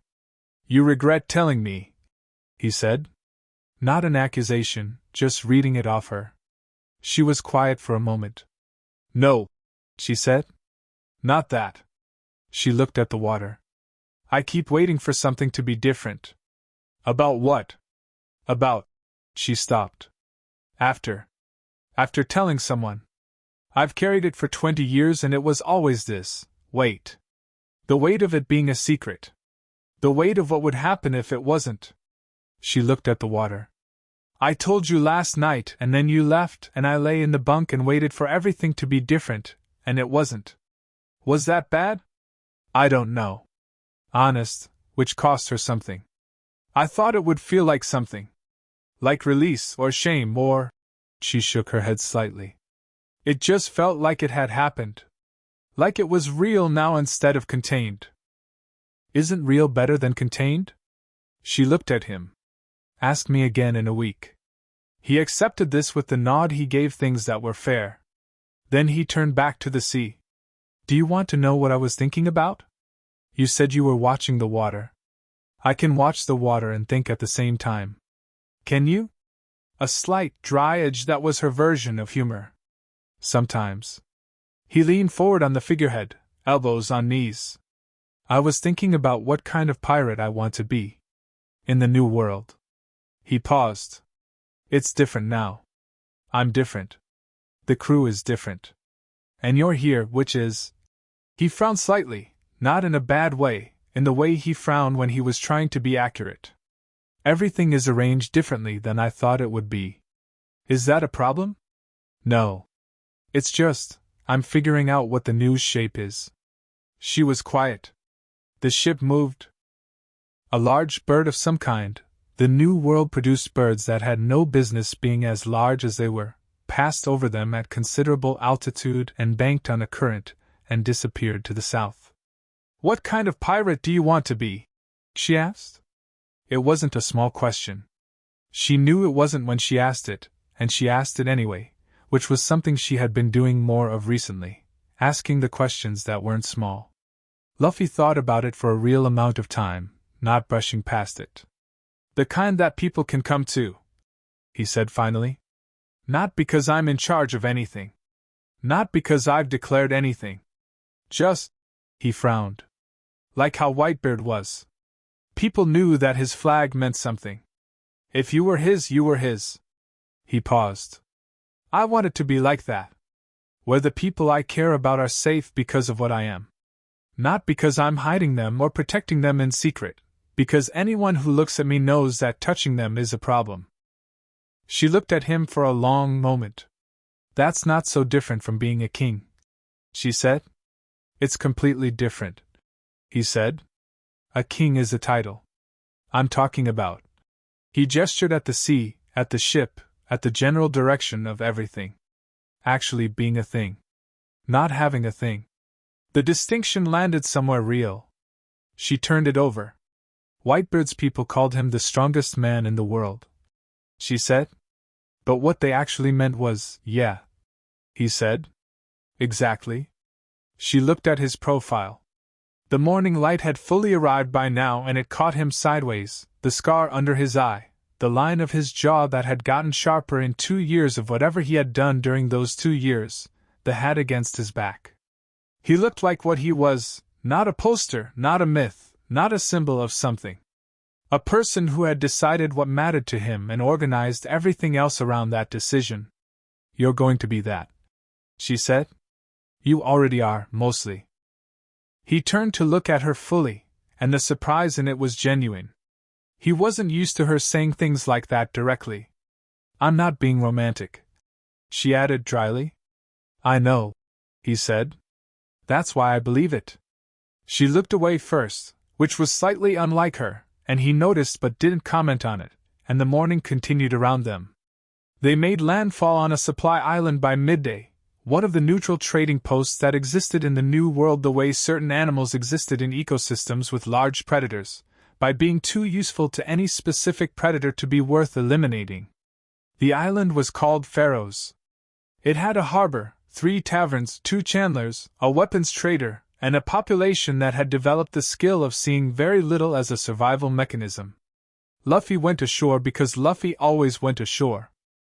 Half the crew came with him, Nami to manage the supply purchasing with the ruthless efficiency she brought to anything involving money, Usopp and Chopper to look at things, Sanji to source ingredients, Zoro to find a whetstone because he had chipped one of his swords on the second hired ship's anchor chain and was treating this with the seriousness of a medical situation.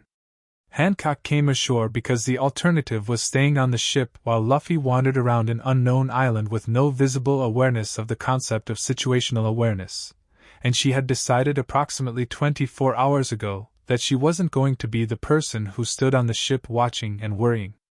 If she was here, she was going to be here. Sandersonia fell into step beside her as they came down the dock. "You look different," she said. "I look exactly the same." "You look different," Sandersonia said again, pleasantly, in the tone that meant she was certain of something and was simply reporting it. Hancock didn't answer. Pharaoh's had the quality of a place that had stopped pretending to be something it wasn't.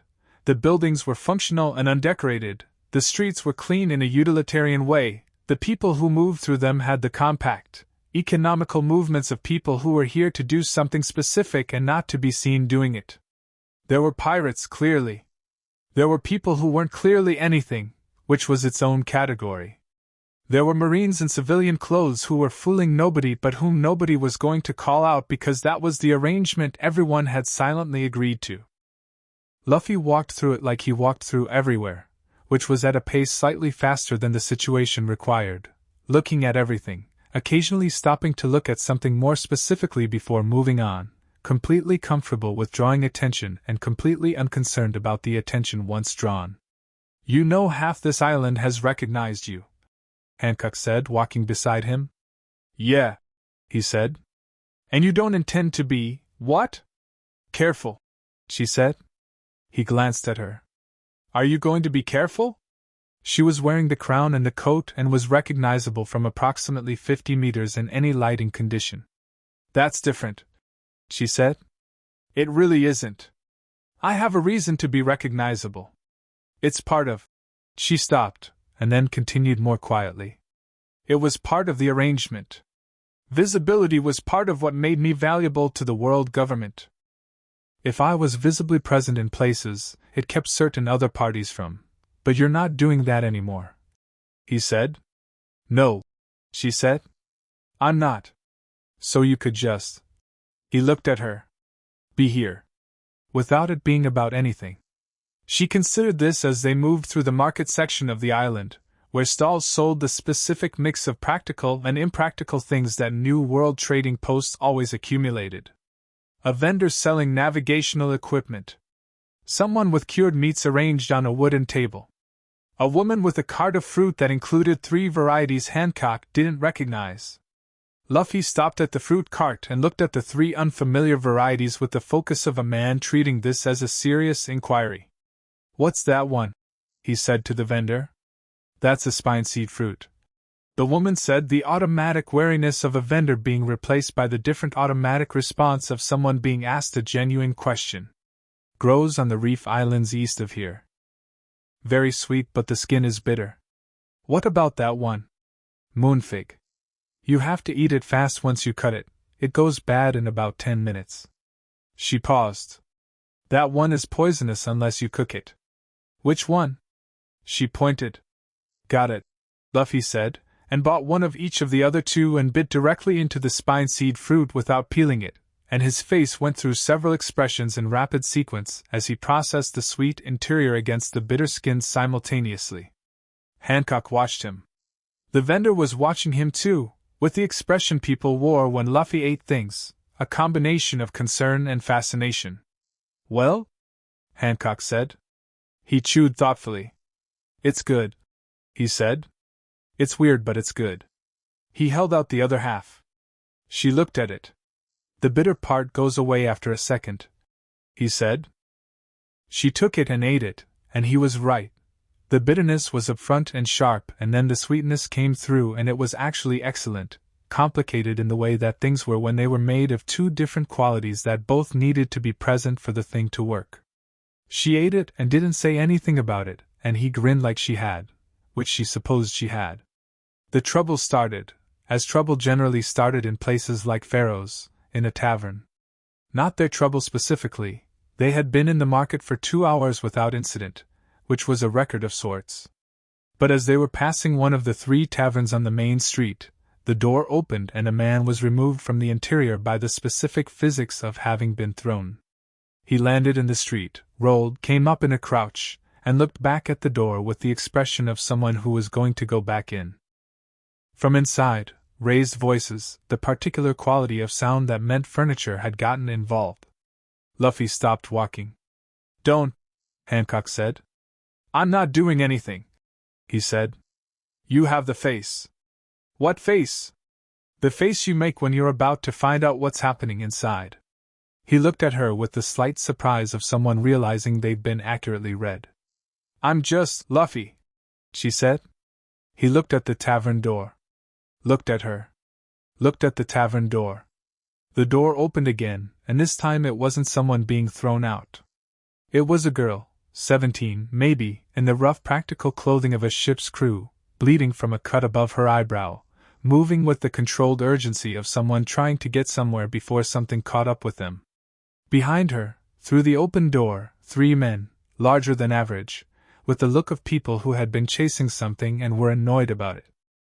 The girl ran into Luffy and bounced back, and looked up at him, and her face went through the specific cycle of running into an unexpected obstacle, followed by recognizing the obstacle, followed by the complicated recalibration of whether this was better or worse than what she was running from. Luffy caught her before she fell. You okay? She stared at him. Your straw hat, Luffy. Yeah. The 3 men had emerged from the tavern and stopped when they saw Luffy. Then they looked at Hancock and stopped more completely. She owes us money, the largest one said. Not to anyone specifically, the way people stated things when they were trying to establish a framing for the situation. I don't, the girl said, with the clear precision of someone who had said this several times already. Your captain hired me to navigate for 3 weeks. I navigated. He tried to change the terms after the fact. I left. She looked at Luffy, apparently making a decision. My name is Petra. I'm a navigator. Nami's our navigator, Luffy said. I know. She held his gaze. But I've been trying to get off this island for 2 weeks, and those men won't let me near the docks. Luffy looked at the 3 men. Why? She knows our route, the largest one said. She navigated for us. That's proprietary. Navigational information isn't proprietary, Hancock said from behind Luffy, and her voice had the particular quality it got when she was stating something obvious to people who were operating under a misapprehension. Routes are naturally discoverable. You can't own a path through the ocean. The large man looked at her. His 2 companions looked at each other.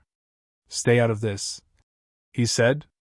The island, in the vicinity of this specific street, went somewhat quiet. Hancock tilted her head very slightly. It was the movement she made when someone had said something whose implications she was going to let them discover on their own. No, she said. What happened next was efficient.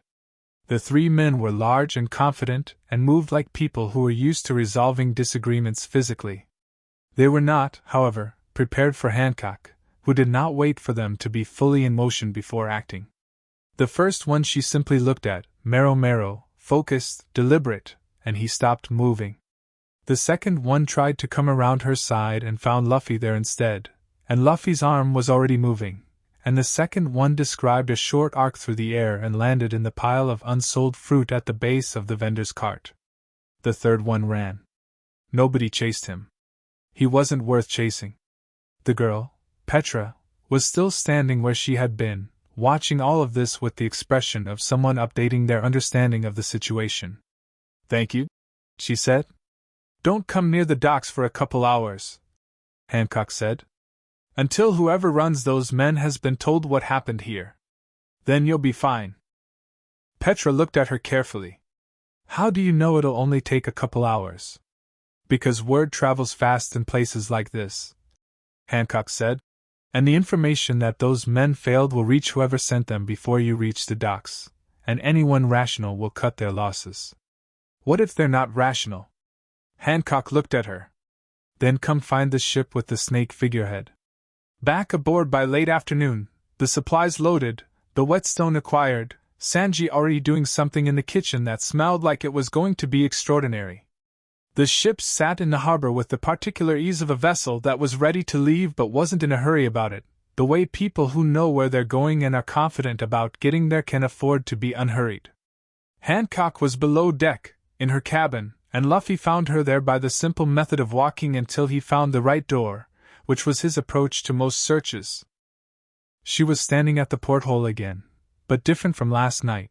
The body language was different, less tension in the spine, something in the angle of her shoulders that was marginally more open than her default. "The girl left on a fishing boat," he said, coming in and sitting on the floor in his usual spot. "Nami gave her some navigational notes." "Nami gave away navigational notes?" Hancock said. "Voluntarily?" "She said she could tell she was good. Wanted to see what she did with them." Hancock considered this. "Nami is more generous than she pretends to be." "Yeah." He leaned his head back against the wall. "She's like that. All of them are, kind of. They pretend to be whatever the practical version of themselves is and then they do the other thing anyway. You're not like that," Hancock said. "You don't pretend. Takes too long," he said, which was the same thing he told the hired captain, and which she had come to understand was not a quip but an actual statement of his priorities. She turned from the porthole and looked at him. He looked back, easy and present, the way he always looked, like he had nowhere else he was supposed to be and no anxiety about that fact. "I want to show you something," she said. He waited. She reached up to the collar of her coat, and turned slightly, and moved the fabric aside. The mark was on her back, the celestial dragon's mark, the brand that the world government's most powerful humans put on the people they had purchased, the declaration of ownership that was meant to be permanent in every sense. She had shown it to him once already, essentially, by telling him about it last night. But telling and showing were different things, and she understood the difference. He looked at it. She kept her eyes forward, not looking at him, which was the only concession she allowed herself. She had done this precisely once before, with Sandersonia and Marigold, and that had been different. Those were her sisters, she had no choice, they had the same mark. This was a choice. The silence lasted about 4 seconds. She was counting. "Can I ask you something?" he said. "Yes." "Does it hurt? Still?" She blinked. Of everything he might have said, this had not been on any list she had prepared. "No," she said. "Not physically. Not for a long time." "Okay." A pause.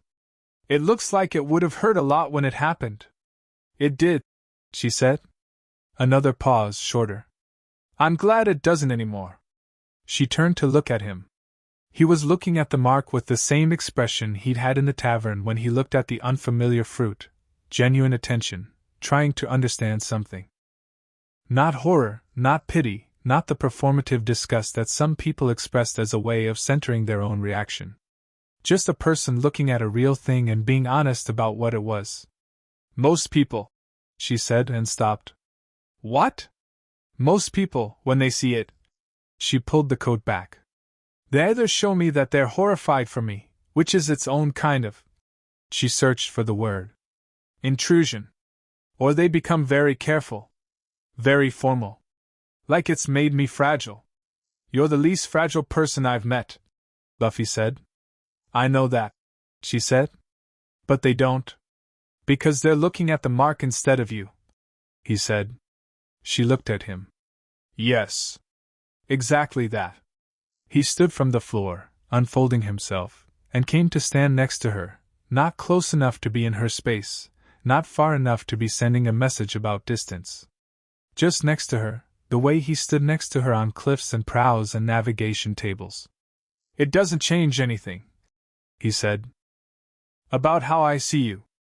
I know, she said. I mean it. I know you mean it, she said, and what she meant was that she understood the difference between people who said things and people for whom saying things and meaning them were identical acts, and she had known from almost the beginning which one he was. That's why I showed you. He was quiet for a moment. She could feel him thinking, which was unusual. He was normally a person whose thoughts resolved into action quickly, but occasionally he got something that required more time, and she had learned to recognize the quality of those silences. The man on the ship yesterday, he said. Colm. Using it as a weapon? Yes. He's been doing that for 15 years. Since I was recruited, she said. And before that, the auction house, the Celestial Dragons. He stopped, and what was in his voice wasn't rage exactly, but something that ran underneath rage, something more sustained and less combustible. A lot of people have treated you like you were something they could own. She looked at him. Yes. I'm not going to do that. I know, she said for the third time, and this time it was the softest of the three, the most plainly true. He turned to look at her fully, and what was in his face was something she had no ready category for, not romance in the way she had imagined romance, not the idealized feeling she had constructed around him in the early days of loving him, when he had been more symbol than person. Something less polished and more real, the feeling of a person who had looked at another person all the way down, and was simply here, present with what was there, not wanting to reshape it. I know you don't need protecting, he said. You're stronger than most people I've ever met. You don't need me to, no, she said. But, he said, I'm going to anyway. Not because you can't handle it. Because that's what people do when someone matters to them. He paused. It's not about ability. It's about wanting to. She had known he was going to say something like this, and had not been prepared for it anyway, which seemed to be the condition she existed in around him, perpetually underprepared for the exact version of what he was going to say. You're going to make this very complicated, she said. It's already complicated, he said. More complicated. Probably, he agreed. She looked at him for a long moment, and something settled in her, not dramatically, not with any of the resolution she had imagined this kind of moment would have. Just settled quietly, the way things settled when they found the right position. Do you remember the cliff?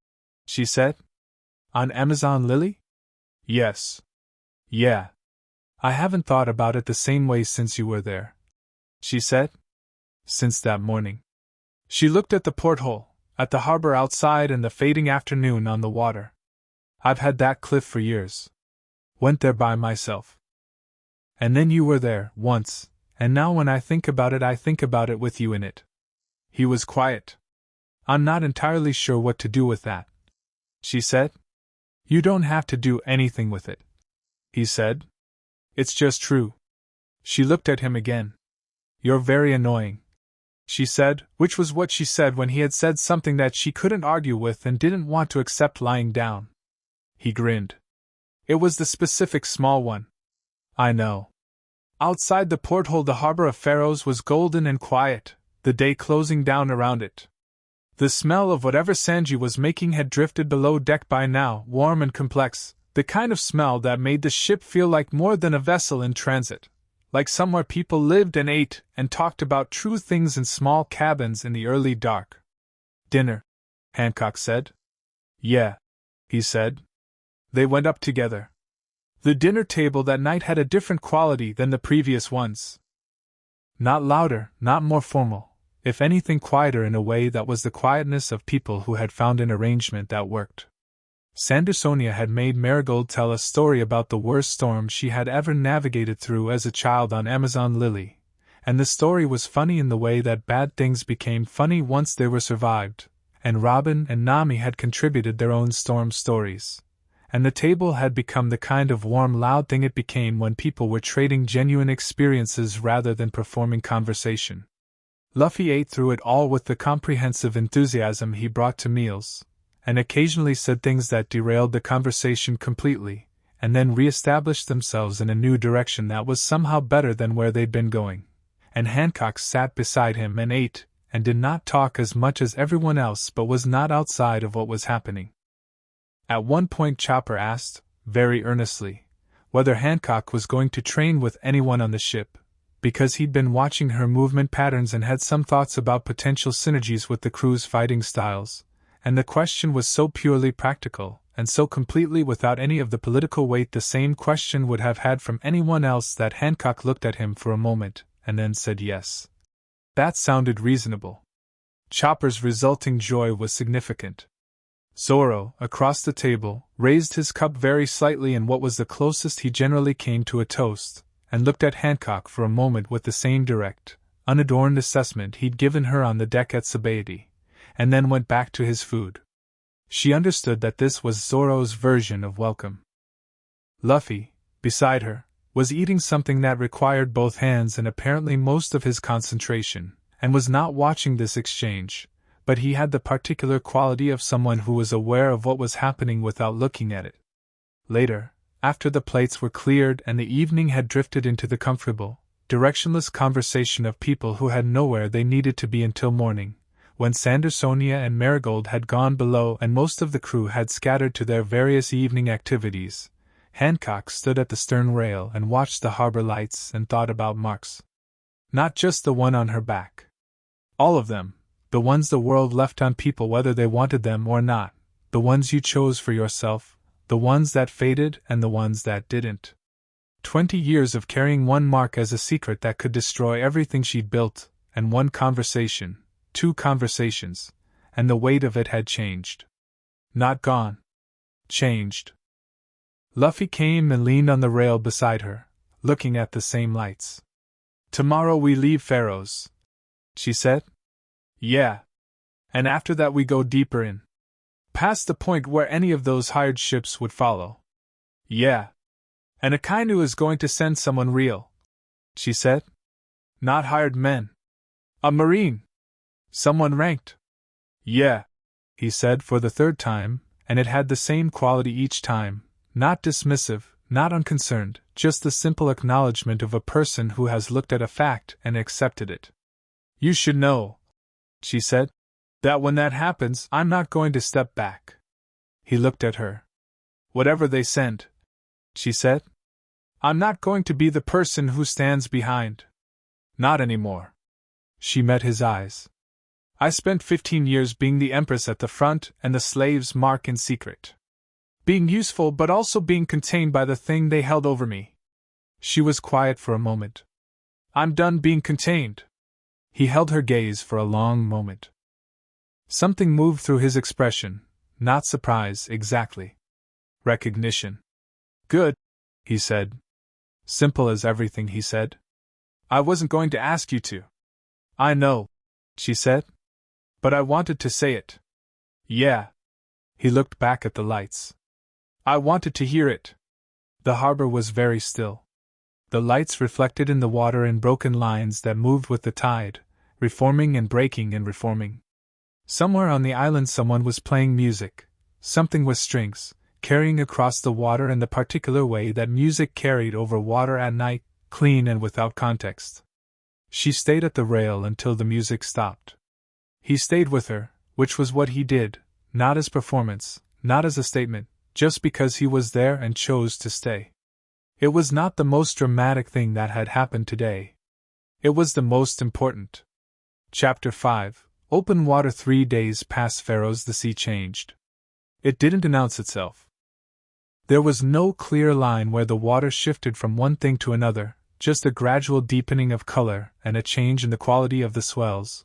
Longer, slower, more deliberate, like the ocean had stopped being in a hurry and started being something else entirely. The temperature dropped 4 degrees. The birds that had been following them since Pharaoh's turned back one by one until there were none, and the sky above was very clear and very empty, and the horizon in every direction was unbroken. This was the deep New World. The part that didn't have friendly names on the charts. Nami had been awake for most of the previous night cross-referencing Hancock's remap charts with her own navigational readings, and she came up to the helm in the morning with the focused, slightly hollow-eyed look of someone who had been doing important work and knew it.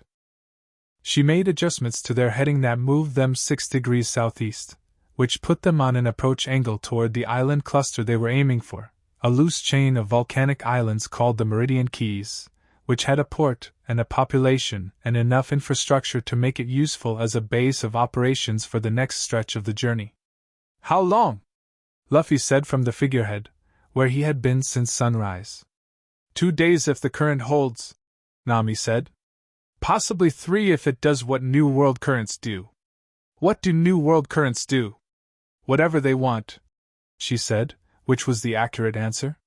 The morning moved through its paces. Sanji produced breakfast that involved eggs and something smoked and a bread that Usopp claimed was better than anything he'd eaten in 2 years, which was both a compliment to Sanji and a comment on whatever he'd been eating for those 2 years. Frankie spent the early hours making modifications to the forward rigging that nobody had asked for but which he explained at length to anyone who made the mistake of standing near him. Brooke practiced scales somewhere below decks, the notes floating up through the boards in a way that was somehow completely compatible with the quality of the morning rather than intrusive.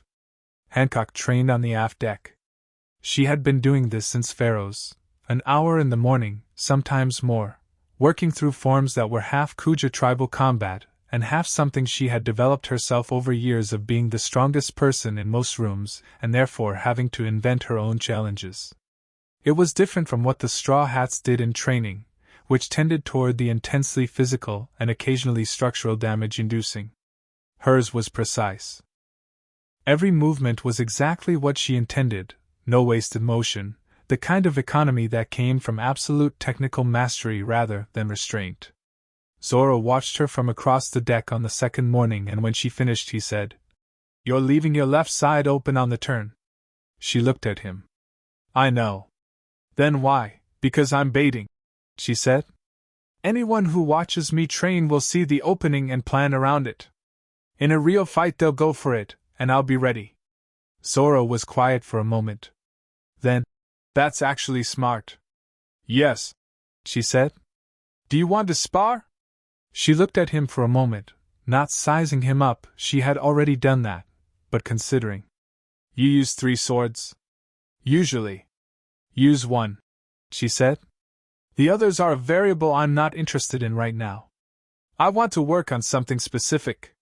He pulled one sword, Wado Ikimanji, she noted, the white one, and rolled his shoulder once. "What are you working on?" "Close range," she said. "My devil fruit is projection-based. I don't close distance unless I have to. I want to be better at it." "So you want me to get inside your range?" "I want to practice what happens when someone does." He settled into stance, easy and low. She settled into hers, and they looked at each other across 6 feet of deck for a moment, and then he moved. He was fast, faster than she had expected, even knowing his reputation, because reputation and reality were always different, and the reality of Zoro at full movement was something that had to be experienced to be properly catalogued. She moved with him, not away but to the side, and the forms she had been practicing became practical, and for the next 15 minutes the aft deck was occupied by something that was simultaneously controlled and very serious. The crew gathered in the way the crew gathered, not stopping what they were doing exactly, but redistributing themselves toward vantage points. Usopp had climbed something. Chopper was watching through his fingers. Luffy watched from the figurehead without turning around, which was its own kind of attention. His back was to it, but his entire body was oriented toward the sounds, and he was grinning at the open sea. Hancock ended it by stepping inside Zoro's guard on a beat he didn't expect and pressing 2 fingers against his sternum, precisely, not using the power but using the placement to indicate what she could have done. He stopped. Looked down at her fingers. Looked up at her. "Better than you showed in your forms," he said.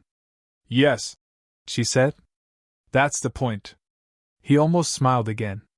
It was becoming a theme. Same time tomorrow, he said. She lowered her hand. Same time tomorrow. The gathered crew made various sounds of appreciation. Chopper had stopped watching through his fingers and was now watching openly with the expression of someone taking very serious mental notes. The Sea King came on the second afternoon. It came from below, which was how they always came, the water darkening first, the shadow of something enormous rising from a depth that made scale feel uncertain, and then the surface breaking in the specific way it broke when something very large came through it. This one was the kind that existed only in the deep New World, the kind that the shallow seas didn't produce. 300 feet of something ancient and genuinely indifferent to the human vessels that crossed above it, moving through the world with the absolute authority of something that had never had a reason to be afraid of anything. It surfaced about 100 meters to port. Everyone on deck stopped what they were doing. The Sea King turned its enormous head and looked at the ship with one eye the size of a carriage wheel, and that eye had the quality that very large animals had, the quality of something that was making a calculation that had nothing to do with human concerns. Then it moved. Not toward them immediately, just moving, its displacement sending swells out in every direction, the ship rolling sharply on the wave. Okay, Nami said, very calmly, because she was from Kokoyashi village and had been navigating around Sea Kings since she was a child and had developed a very specific kind of calm around them that was the calm of someone who had processed the fear thoroughly enough that it had become information. It's not targeting us yet. Yet, Usopp said. Yet, Nami confirmed. It turned. The eye found the ship again. Now it's targeting us, Nami said. What happened next happened very fast and from three directions simultaneously. Luffy moved off the figurehead, gear second igniting as he went, steam rising, the change in his body's speed and power visible as a physical fact rather than just an impression. He hit the water running, which with rubber legs meant he was moving across the surface in the specific, slightly ridiculous way that gear second allowed, toward the Sea King before anyone had fully registered that he had left the ship. Hancock moved at the same moment, but differently. She went to the rail, and what she did was not a leap toward the Sea King but a positioning, standing at the highest point of the railing, Mero gathering in her hands, reading the Sea King's movement to understand which part of it was going to reach the ship first. Its tail. It was going to sweep wide and come around on the starboard side. She called it. Starboard! The tail! Frankie had already moved to the starboard guns. Zoro was at the rail with all three swords drawn, which told you something about the scale of the situation. Nami was pulling them into a tight turn that would reduce the contact surface of the hull against the tail sweep. Luffy reached the Sea King's head. What followed was the kind of exchange that stopped being describable in conventional terms.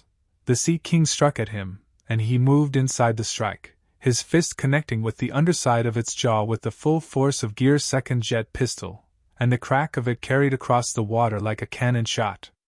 The Sea King recoiled. Its head went up and back, the reflex of something that had not expected to feel that. It felt it.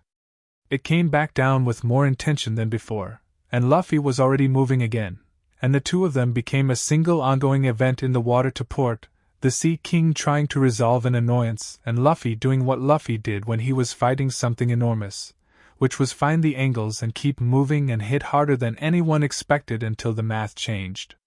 The tail was coming around. Hancock released the Mero, not the wide arc version, not the targeted version, but something in between, a focused stream of it aimed at the specific joint where the tail met the Sea King's body, and the stone that formed there was temporary. The scale of the creature meant it would crack and fall away in minutes, but it was enough. The tail's momentum stopped. The tail fell.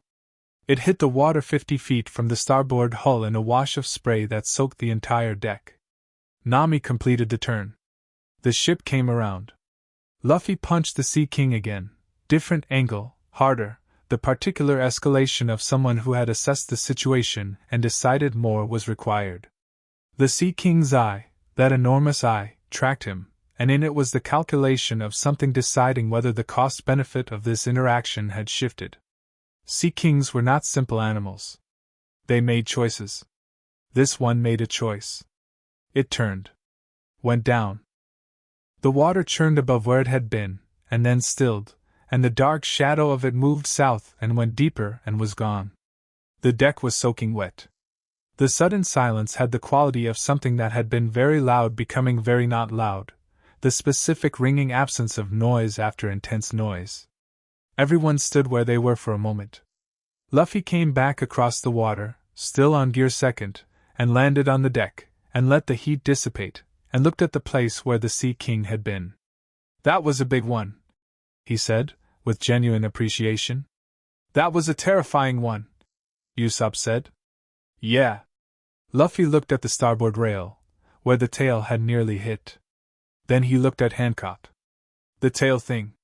That was good." She stepped down from the railing. "I saw the angle." "Yeah. Me too, but I was busy." He was assessing the deck, checking the crew in the quick, automatic way he did after any event, not making a formal inspection, just confirming that everyone was where they should be and in the condition they should be in. "Everyone okay?" A chorus of affirmations from varying positions on the deck. Chopper was already moving toward Frankie, who had caught a rope wrong and had a friction burn on his arm, and Frankie was in the process of explaining that it was completely fine while Chopper explained that he was going to look at it anyway. Hancock was looking at her hands. The Marrow had discharged in a way she didn't normally use it. The focus stream approach was less precise than her targeted shots and more draining than the wide arc. Her hands were steady, but there was a slight fatigue in them, the specific tiredness of a muscle that had done something different than its usual range of motion. Luffy was beside her before she had fully processed that he had crossed the deck. "Your hands," he said. "I'm fine." "I know you're fine." "Your hands." She looked at them. The output was different than usual. "I'll be recovered in an hour." He looked at them too, and then did something unexpected. He took one of her hands in both of his, not holding it, just letting the warmth of his hands be there, which after gear second meant he was radiating heat like something that had been sitting in the sun. It was, practically speaking, exactly the right thing for muscle fatigue, warmth and a moment of stillness. He had probably not calculated any of that. He had just done it because it seemed right. She let him. "The stone formation on the joint," he said, still looking at her hand. "How did you know that would hold?" "I didn't," she said. "I calculated the probability. And? About 65%. He looked up at her. "You went with 65%? The alternative was 30%, she said. "The tail hitting the hull." He absorbed this. "Okay," he said. "Good call." She looked at him. "You went for its head with no plan for what happened if it turned faster than you expected." "I had a plan." "What was the plan?" "Hit it again," he said. She stared at him. He grinned, and it was the unqualified one, the entirely happy one. She pulled her hand back, which she had been meaning to do for the last 30 seconds. "You're catastrophically reckless," she said. "It worked.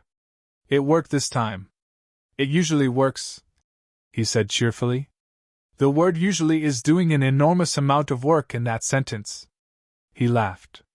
Around them the crew was resuming normal operations, the deck being assessed, the rigging checked, Nami already back at the helm re-establishing their heading, the post-event work that a crew did after something happened and then continued. Robin appeared at Hancock's elbow with a cup of tea, which she had apparently made at some point during or after the Sea King event with the serene practicality she brought to most things. "The devil fruit fatigue passes faster with heat," she said, which confirmed that Robin had been watching more carefully than she appeared to. Hancock took the tea. "Thank you." Robin looked between her and Luffy with a slight smile. Said nothing. Went back to what she had been doing. That evening, with the Meridian Keys a day away and the sea behaving itself, the crew settled into the mode they sometimes reached after a day with an event in it, not celebrating exactly, just the comfortable release of people who had been in a high-pressure situation and were now out of it. Usopp was telling a story about the Sea King that had grown significantly in the telling over the course of 2 hours, and each retelling was received with exactly the response it deserved from an audience who had all been there but were enjoying the mythology being constructed in real time. Luffy was listening to Usopp with complete attention, which was its own kind of gift. There was nobody in the world who listened to Usopp's stories with more genuine enjoyment than Luffy, and this gave Usopp an audience that validated his best work rather than his worst. Hancock was on the port side with Sandersonia, speaking quietly, and Luffy could see from across the deck that something in the conversation had weight to it. Not bad weight, just significant weight, the kind that two people who knew each other deeply carried sometimes when they were catching up on the real things. He didn't go over. He stayed where he was and listened to Usopp and let them have the conversation. Later, Usopp's story having reached its conclusion to satisfying applause, Brook having transitioned into a longer piece that had the whole deck in a comfortable spell, the stars out and very clear overhead, Sandersonia came and sat near him, which he noticed was deliberate. "Can I talk to you?" she said. "Sure," he said. She was quiet for a moment, organizing something. She and Marigold had been present but somewhat background since Sabaody. They had their own world, Amazon Lily, their own relationships and responsibilities, and being on a ship heading into the new world was not their natural context. But they were here because Hancock was here, and that told you what you needed to know about the boas. "She's different," Sandersonia said. "Since Amazon Lily." "Since..." She stopped. "Since you..." He looked at his feet. "Different bad?" "No." Her voice was clear on that. "Different like..." She thought about it. "She's been the Empress for 15 years. She built the Empress so that the person underneath the Empress didn't have to be visible. It was a very effective construction." She looked at her hands. "The Empress doesn't need anything. The Empress is entirely self-sufficient and powerful and correct. The Empress makes no mistakes about people because the Empress doesn't let people close enough for that to be possible." Luffy was quiet. "She loves you," Sandersonia said simply. "She loved you before you gave her any reason to, really," which was a slight ruffle of exasperation. Honestly, it was exhausting to watch. "But the way she loves you now is different from the way she loved you then." "How?" "Then she loved the idea of you. Now she loves the actual you." She looked at him directly. "That means she can be hurt by you, specifically. Not by the world, not by enemies, not by circumstance. By you." She paused. "Do you understand what I'm telling you?" He met her gaze. "Yeah. She won't show it when she's hurt. She'll become more Empress. More composed. More I know," he said. She held his gaze for a moment. He looked back without any defensive quality in it, just present, just absorbing what she was saying and letting it mean what it meant. "Okay," she said. "I believe you." A pause.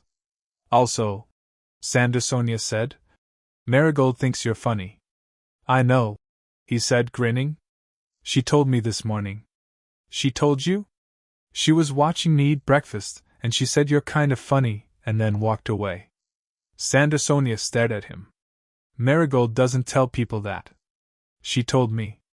Sandersonia processed this, then shook her head with the expression of someone filing something under unexpected developments. "Right," she said. "Good." Brook's music continued. The stars moved in their slow, permanent way. Somewhere in the deep water below them something large passed without surfacing, its passage registered only as a slight change in the ship's motion, a brief acknowledgement of something enormous going about its business. Hancock found him at the figurehead later, not late, just after most of the others had gone below, the deck in its night configuration with 2 crew members on watch, and the rest of the ship breathing in the slow rhythm of people asleep. She sat on the rail near the figurehead, which was not the figurehead but was adjacent to it, which was close enough. "Sandersonia talked to you?" she said. "Yeah." "What did she say?" "Mostly good things about you." "She was warning you," Hancock said. "A little bit," he agreed. She looked at the water. The new world at night had a specific quality, very dark, very deep, the bioluminescence in the deep layers sending up a faint cold light that was nothing like the lights of civilization, just the sea doing what it did when it thought nobody was looking. "I've been thinking about the fight today," she said. "The Sea King? The way we moved," she said. "The way it fit." She was quiet for a moment. "I've fought alongside the Kuja for 20 years. I know their movements. They know mine. We're effective because we know each other very well. Yeah. Today was the second time I've fought with your crew," she said. "And it fit in the same way." She frowned slightly. "That's unusual." "We're good at picking up people's rhythms," he said. "It's more than that," she said. "Your crew fights the way you think. Nonlinear, adaptive, high trust in individual judgment. Nobody is waiting for an order. Everyone is reading the situation and responding." She looked at him. "That comes from you." "I just trust them," he said. "They're all good." "You trust them to make good decisions independently," she said. "That's a specific kind of leadership. Most captains need their crew to be extensions of their own strategy. You need them to be themselves." He was quiet for a moment. "Is that what I do?" "Yes," she said. "Do you not know that?" He looked at the water. I recruited them because they were interesting. Because I wanted them around. Not because they'd be useful. And they became useful because you wanted them around," she said. "Because people operate at their best when they're genuinely wanted." He turned to look at her. "Is that you too?" She held his gaze. "Don't," she said. "Don't what?" "Don't be perceptive right now," she said. "I'm making an observation about your leadership style, not inviting a conversation about my psychology." He grinned. "Okay. I'm serious." "I know." He was still grinning. "You were saying." She gave him a look. He held the grin without any apology in it, which was both infuriating and one of the most honest things about him, and she turned back to the water and continued. "I'm saying that today worked. Not just adequately, it worked well." She paused. "I want to keep working on it." "The fighting together thing?" "The fighting together thing." "Yeah," he said. "Me too." They were quiet for a while. The bioluminescence moved in the depths below, cold and distant, and completely indifferent. "I called the tail," she said. "You were focused on the head and I saw the tail coming." "Yeah, we covered different parts of the problem simultaneously," she said. "Without communicating it." "Yeah," he said again, and this time there was something more in it, recognition of what she was describing, the pleasure of someone who had experienced the same thing and was hearing it named. "It's going to matter," she said. "Whatever a kindness sends, it's going to matter that we're not two strong things standing next to each other but something that actually functions together." He nodded slowly. "So we should practice it," she said. "Actually work it out. Not just spar individually, train together. Zoro's not going to like being left out of that," he said. "Zoro can join. And Sanji and Robin and whoever wants to." She looked at him. "But you and I need to be specifically practiced. Because we'll be the first targets." He looked at her for a long moment. "You've been planning this since the Sea King." "I've been planning this since Sabaody," she said. The Sea King confirmed the specific mechanics. He absorbed this. "Okay," he said, and it was the same okay he gave to most things: total acceptance, full commitment, no qualifications. "Tomorrow." "Tomorrow," she agreed. The bioluminescence in the deep water moved and shifted, cold, slow light in the darkness, and the ship moved through it all with the confidence of something that had somewhere to go. She was about to stand and go below when he said, "Hey!" "What?" He was looking at the water. "On Amazon Lily. The morning on the cliff." He paused. "I keep thinking about it." She was quiet. "Not in a, I don't know how to explain it," he said. "Just that it was one of those moments that stays in a specific place. Separate from everything else." He looked at her. You know what I mean? She knew exactly what he meant. She had been thinking about it too. Not continuously, not obsessively, but the way you thought about something that had rearranged something, occasionally, and with the specific quality of something that mattered. Yes, she said. He nodded, like that was what he needed to know. Okay. Luffy, she said. He looked at her. There was a specific moment, in between what something was and what it was about to become, where a person could either speak or not speak, and what they chose defined the after. She was standing in that moment, and she was aware of it, and she was aware that she had spent 20 years becoming very skilled at choosing not to speak in moments like this. She looked at him, at the scar, at the hat, at the specific quality of his attention when it was directed at her, which was the quality of something that did not want anything from her except for her to be there. I think you should know, she said carefully, that when I said yes on Amazon Lily, on the cliff. She paused. I meant more than I said. He looked at her. I didn't have words for the full version, she said. And I'm not entirely sure I have them now. But I wanted you to know that it was more. She met his eyes. The full version was more. He was quiet for a long moment. The ship moved under them. The stars were out in force overhead. I know, he said. You knew. Yeah. From when? He thought about it. The cliff, he said. When you came to me instead of staying at the palace. You didn't have to take me to the cliff. That was. He shrugged slightly. That was the full version showing. She stared at him. You understood that. You're not that hard to read, he said, and at whatever was in her expression he added quickly. I mean, not hard for me. I think most people probably don't, most people, she said, see exactly what I want them to see. Yeah, he said. I can see that too.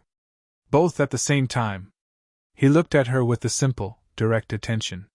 The Empress is real. And the woman on the cliff is real. They're both you. She was quiet for a moment. Then, very quietly, yes. He smiled, not the grin, something softer and more specific, the expression she had started to think of as the one he didn't give to everything. Me too, he said. More than I said? The words landed somewhere warm and stayed there. She stood from the rail. He stood from the figurehead. They were close in the dark, and the sea was all around them, and the Meridian Keys were a day ahead, and somewhere behind them the world was arranging its pieces into new configurations that were going to require their full attention very soon. Good night, she said.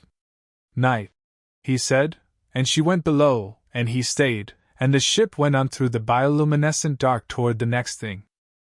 The Meridian Keys appeared on the morning of the second day as a smudge of green on the horizon that resolved into 3 connected islands as they drew closer, linked by bridges of volcanic rock and surrounded by a harbor that had clearly been built up over generations from something small and practical into something larger and still practical. Smoke from cook fires. The sound of a working port. Ships in various states of arrival and departure. Normal, grounded, human activity. The kind that existed at the edges of the New World's more extreme geography like moss on stone, finding whatever purchase was available and building from there. Nami brought them in with the practiced hand of someone who had been reading harbors since childhood, and as they came into the berth she was calculating, already, the supplies they needed and the intelligence they could gather, and how long they should stay versus how visible they were going to be. They were going to be visible. That was already determined. Not a ship that size, not a crew that recognized, not with Boa Hancock on the deck. But as it turned out, they were not the most interesting thing in the Meridian Keys harbor that morning. The ship already docked at the main pier was a vessel that Hancock recognized before anyone else did. A long, narrow hull in gray and red, the figurehead an open-mouthed fish, the flag bearing a symbol that made her go very still in the way she went still when something required immediate and careful assessment. What is it? Luffy said, already noticing her stillness. That ship, she said. Yeah? Belongs to Commodore Varys, she said. He's not a hired man. He's not an intelligence operative. She looked at Luffy. He's a Marine. Ranked. Akainus. Luffy looked at the ship. He looked at the flag. He looked at the harbor, at the people on the dock, at the particular way some of those people were positioned relative to the exits. They got here before us, he said. They knew where we were going, she said. They have our route. Cole, he said. Yes. He was quiet for a moment. On the dock below, a man in a marine coat was looking up at their ship with the patient, certain expression of someone who had been waiting and was not surprised that the wait was over. He was medium height, unremarkable in most particulars except for the posture, the absolute, unhurried stillness of someone who had been doing difficult things for a long time and had organized himself around the difficulty. Commodore Varys. Not a monster. Not a legend. A very competent man with a very specific assignment. He raised one hand, not a weapon, not a threat. A greeting, almost. The gesture of someone opening a conversation. Luffy looked at Hancock. Hancock looked at the Commodore. Well, she said, and her voice had the Empress in it and something else too, the woman on the cliff, and the navigator who remapped her own charts, and the person who had said the full version was more. All of it at once. Let's go see what he wants. And then? Luffy said.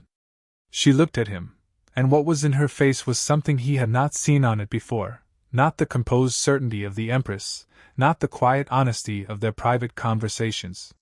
Something that was both at once, the two versions of her standing in the same place at the same time, either hiding the other. And then, she said, we tell him how it is. Luffy grinned. They went down the gangplank together. Chapter 6. What a king is. Commodore Varys had the eyes of someone who had been in the Marines long enough to stop being surprised by things but had not yet stopped caring about them. That distinction mattered. There were men in his position who had crossed into the territory where nothing moved them anymore, where the institution and the self had fused into something that operated on procedure alone. Varys wasn't there. You could see it in the way he looked at things, not the flat assessment of pure function, but something with weight behind it, a person still present in the uniform. He waited at the base of the gangplank as Luffy and Hancock came down, and he looked at them together with the expression of a man confirming something he had already accepted as true. His Marines were positioned along the dock, not aggressively, not with weapons drawn, just present, the quiet statement of numbers. Empress Boa Hancock, he said. Monkey D. Luffy. He paused. I won't pretend this is a coincidence.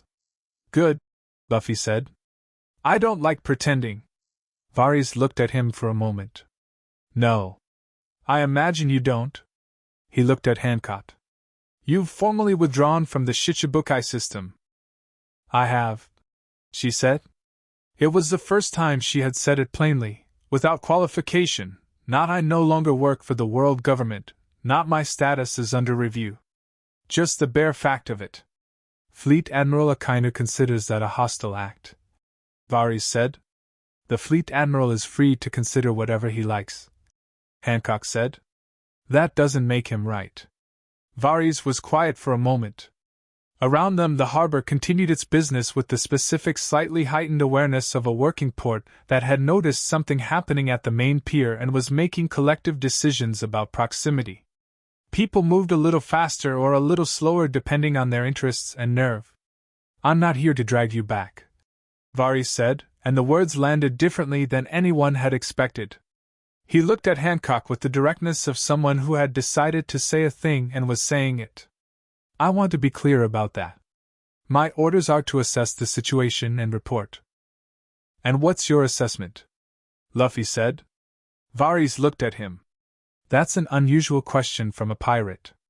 You seem like someone who thinks about his answers, Luffy said. So I'm asking. Something moved in Varys' expression. He looked at the two of them, at Hancock, composed and present in both versions of herself, at Luffy, standing without any anxiety or posturing, just there, the way he was always just there. Varys was a man who had spent 30 years taking the measure of people, and what he was taking the measure of now was something he hadn't encountered in exactly this configuration before. My assessment, he said carefully, is that the situation is more complicated than the Fleet Admiral's briefing suggested. Complicated how? Hancock said. Complicated in that Colin's intelligence files, the ones he's been using as leverage, were obtained through methods that would embarrass the world government significantly if they became public. He paused. I became aware of this en route. The methods he used to gather that information included violations of 3 separate world government privacy statutes and 1 treaty with a neutral nation. The dock was quiet except for the harbor sounds. You're telling us this? Hancock said. Yes. Why? Varys looked at her steadily. Because you were leveraged into the Shichibukai system using information that Colin had no right to possess, he said. And because the 15 years of service you gave under that arrangement, service that benefited the world government considerably, were given under duress. He paused again. That's not something I can file a report about without noting it. Luffy looked at Varys. Are you going to get in trouble for telling us this? Probably, Varys said, and there was something in his voice that was dry and tired and entirely honest.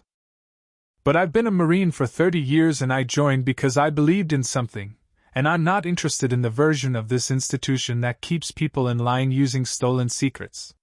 He looked at Hancock. Whatever you decide to do, you should know that Colin's files are now under review. I filed the flag before I left the last port. Hancock absorbed this. Her face was still, the composed stillness, but underneath it something was shifting, the slow movement of something large adjusting its weight. That review could take years, she said. And the world government has motivated interests in slowing it. Yes, Varys said. So it doesn't resolve anything immediately. No, he said. It doesn't. He looked between them. But it changes the landscape. Luffy was watching the exchange with the specific attention he gave to things that were important but required listening more than doing. Now, he said, what does Akainu actually want? Not the paperwork version. The real version. Varys looked at him. Control, he said. Specifically, control of the narrative about what's possible. The Shichibukai system exists because the world government needs powerful individuals who are technically outside the marine structure but functionally aligned with it. He paused. When a Shichibukai walks away, particularly one as powerful as the Empress, it tells every other powerful individual in the world that the arrangement is optional. It is optional, Luffy said. To you, Varys said. To Akainu it's essential. Because if it's optional, then power exists outside the world government's framework, and that. He stopped. Terrifies him, Hancock said. Yes, Varys said. Luffy looked at him for a long moment. You're a good Marine, he said, and the simplicity of it made it neither a compliment nor an insult, just an observation, the way Luffy observed things. You're trying to do the right thing inside a system that makes it hard. Varys looked at him with an expression that was difficult to read. And you? He said. What are you trying to do? The right thing outside the system, Luffy said. A silence. The harbor sounds. The water. The sky above the Meridian Keys very blue and very clear. I have 12 Marines on this dock, Varys said. And 2 ships in the harbor. And orders I received from a fleet admiral. He looked at Luffy. And I'd been standing here for 10 minutes talking to you instead of executing those orders. I noticed, Luffy said. My official report, Varys said, will note that I made contact with both parties and that the situation was assessed as non-threatening and not requiring immediate intervention pending the review of Colin's intelligence methods. He looked at Hancock. It will also note that the Empress voluntarily withdrew from the Shichibukai system and that no formal enforcement action was taken. Hancock looked at him for a long moment. That's a generous framing. It's an accurate framing, he said. The rest is the Fleet Admiral's problem. He looked at Luffy one more time. In his eyes was something that was not friendship and not respect exactly, but was something adjacent to both. The expression of a person who has met someone they disagree with fundamentally but cannot find anything dishonest in. Monkey D, Luffy, he said. The next person Akainu sends won't talk to you.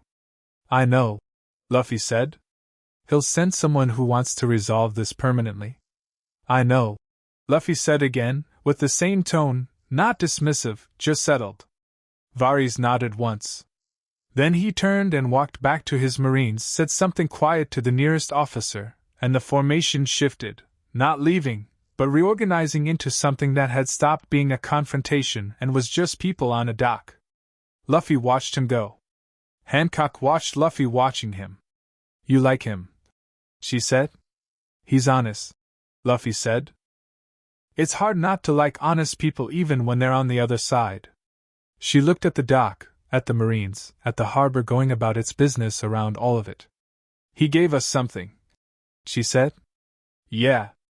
The review of Coln's files, even if it takes years, even if it gets buried, it changes the shape of the threat. She was quiet for a moment. Coln can't use the files freely now. They're flagged. Anything he does with them will draw attention to how he got them. So you have more room, Luffy said. Yes. She paused. More room isn't freedom. But it's something.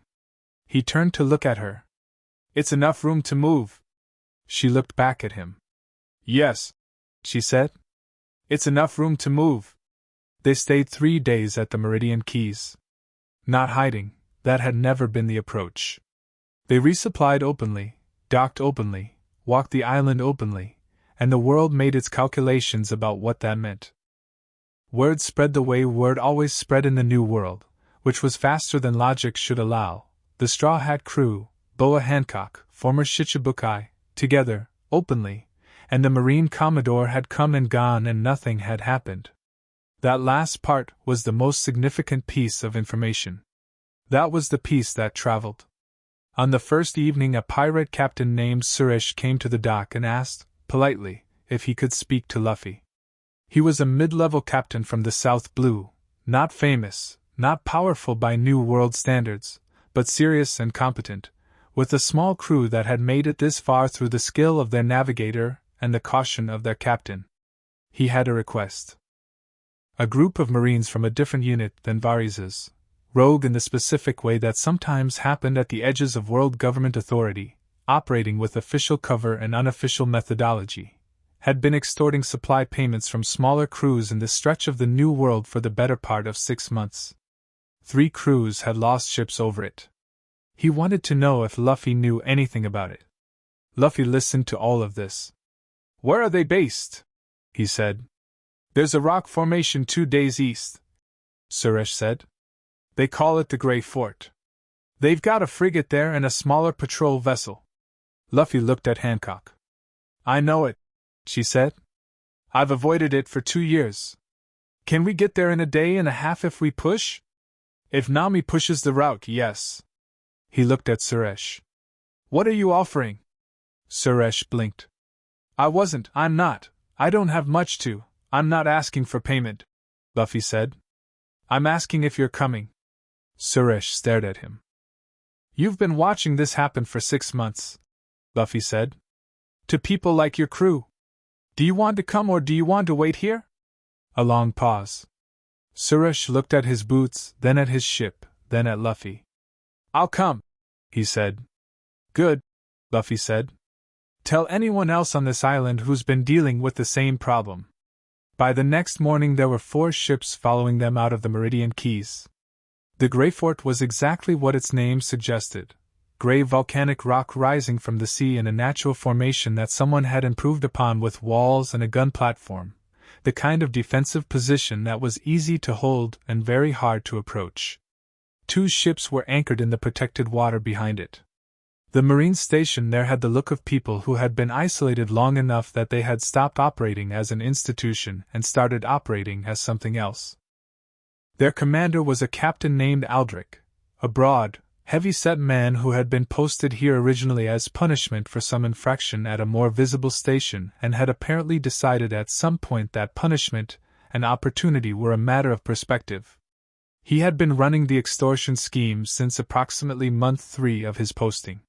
He saw the Straw Hat ship coming and scrambled to battle stations, which was the professional reflex. Then he saw what was behind the Straw Hat ship, and the professional reflex became something more complicated. "That's Boa Hancock," his first officer said. "I can see that," Aldrich said. "And 4 pirate vessels behind her." "I can see that too, Captain." "I can see it," he said, and his voice had taken on the particular quality of a man performing confidence for an audience while performing different calculations privately. The Straw Hat ship came in without slowing. Luffy was on the figurehead. This was his position for arrivals at places that were going to require something, and the crew had learned to read his presence there as a statement of intent. Hancock was at the rail. Zoro was visible with all 3 swords. Robin had her arms folded and both hands were open. Nami was at the helm with the log pose and the expression of someone who had already identified the optimal angles. Aldrich raised a megaphone. "This is a world government installation.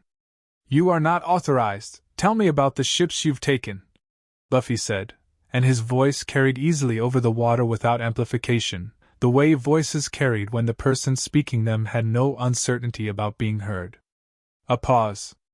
"I don't know what your 3 crews," Luffy said. 6 months. The ship from the South Blue, the 2 from the New World routes. He was looking at Aldrich directly from the figurehead. "Where are the crews?" Another pause, and in that pause was the specific quality of a man deciding which kind of lie to tell. Hancock was watching the hesitation, and she read it before Luffy did. "They're alive," she said to Luffy quietly. "He wouldn't have killed them. Too messy, too much official attention. He's holding them." Luffy's expression settled into the quiet, final version. "You have people on that rock," he said to Aldrich. "Any persons on this installation are here under." Luffy stepped off the figurehead. He hit the water running, gear second, the surface, moving fast and direct toward the rock formation with the focused simplicity of someone who had identified where the problem was and was going to it. Behind him the crew was already in motion, Nami bringing the ship around to the frigate angle, Zoro going over the side, Frankie firing the cannons at the gun platform on the rock in 2 careful shots that removed the artillery from the equation before it could be used.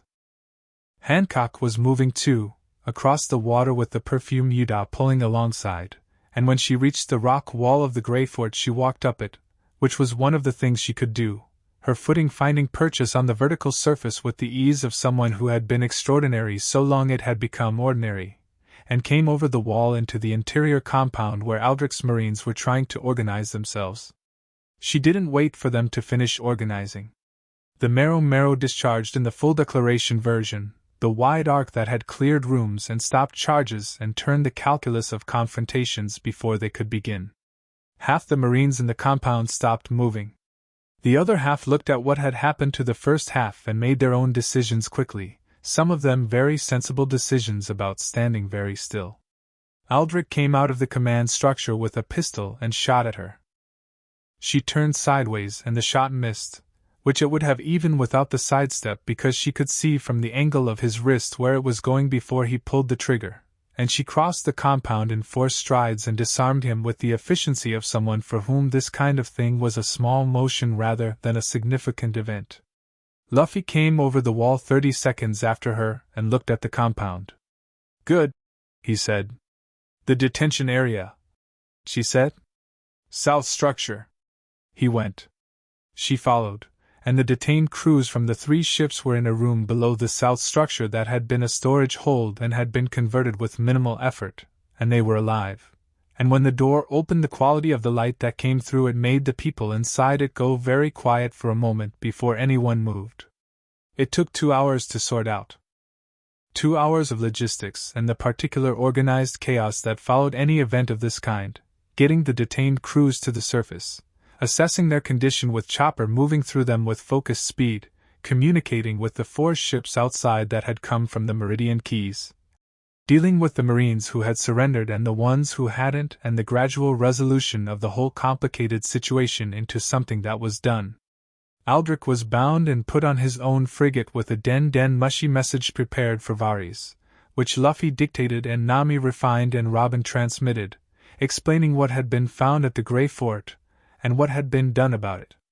The 4 following captains, when they saw their people come out of the south structure, had reactions that ran the full range of what people did when something they had been carrying for a long time was suddenly resolved.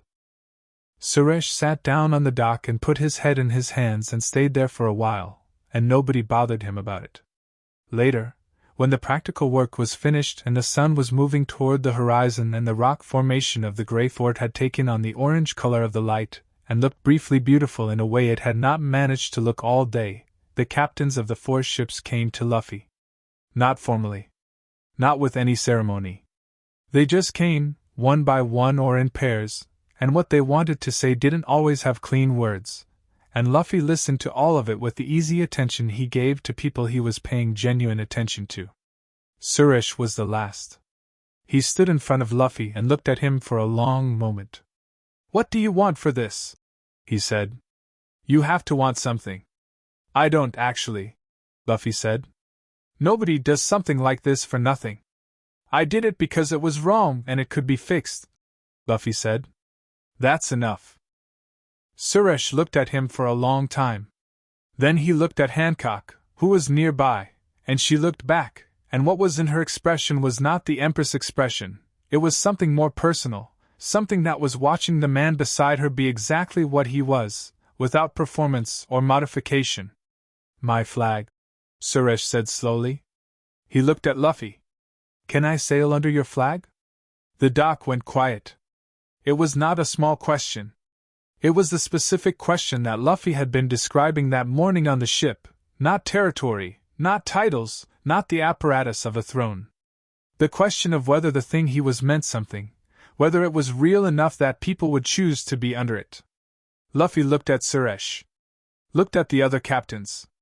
Looked back. "Yeah," he said. And then one of the other captains said the same thing, and then the next, and it wasn't a dramatic moment. Nobody made a speech, nobody drew weapons and pledged on them, it was just people making a simple choice in a straightforward way, the way Luffy did everything. Hancock watched it happen.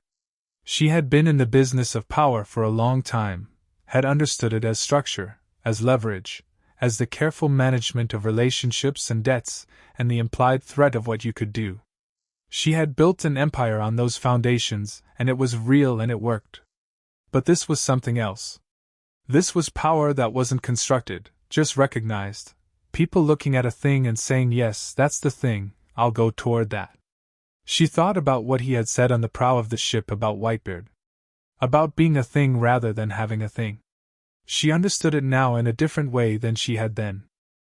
They left the Grey Fort in the evening, the freed crews dispersing toward their own routes, the 4 captains going with them or in their own directions, the Straw Hat ship heading back out into the open New World water with the ease of a vessel that knew what it was doing.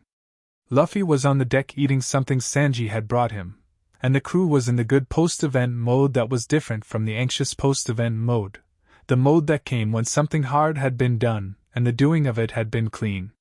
Brook was playing. Usopp was telling the story of his specific contributions to the battle with growing creative license. Chopper was updating his medical notes with the focused thoroughness of someone building a reference document. Zoro came and sat near Luffy and said, "4 captains." "Yeah," Luffy said. "Going to be more," Zoro said. "Word travels."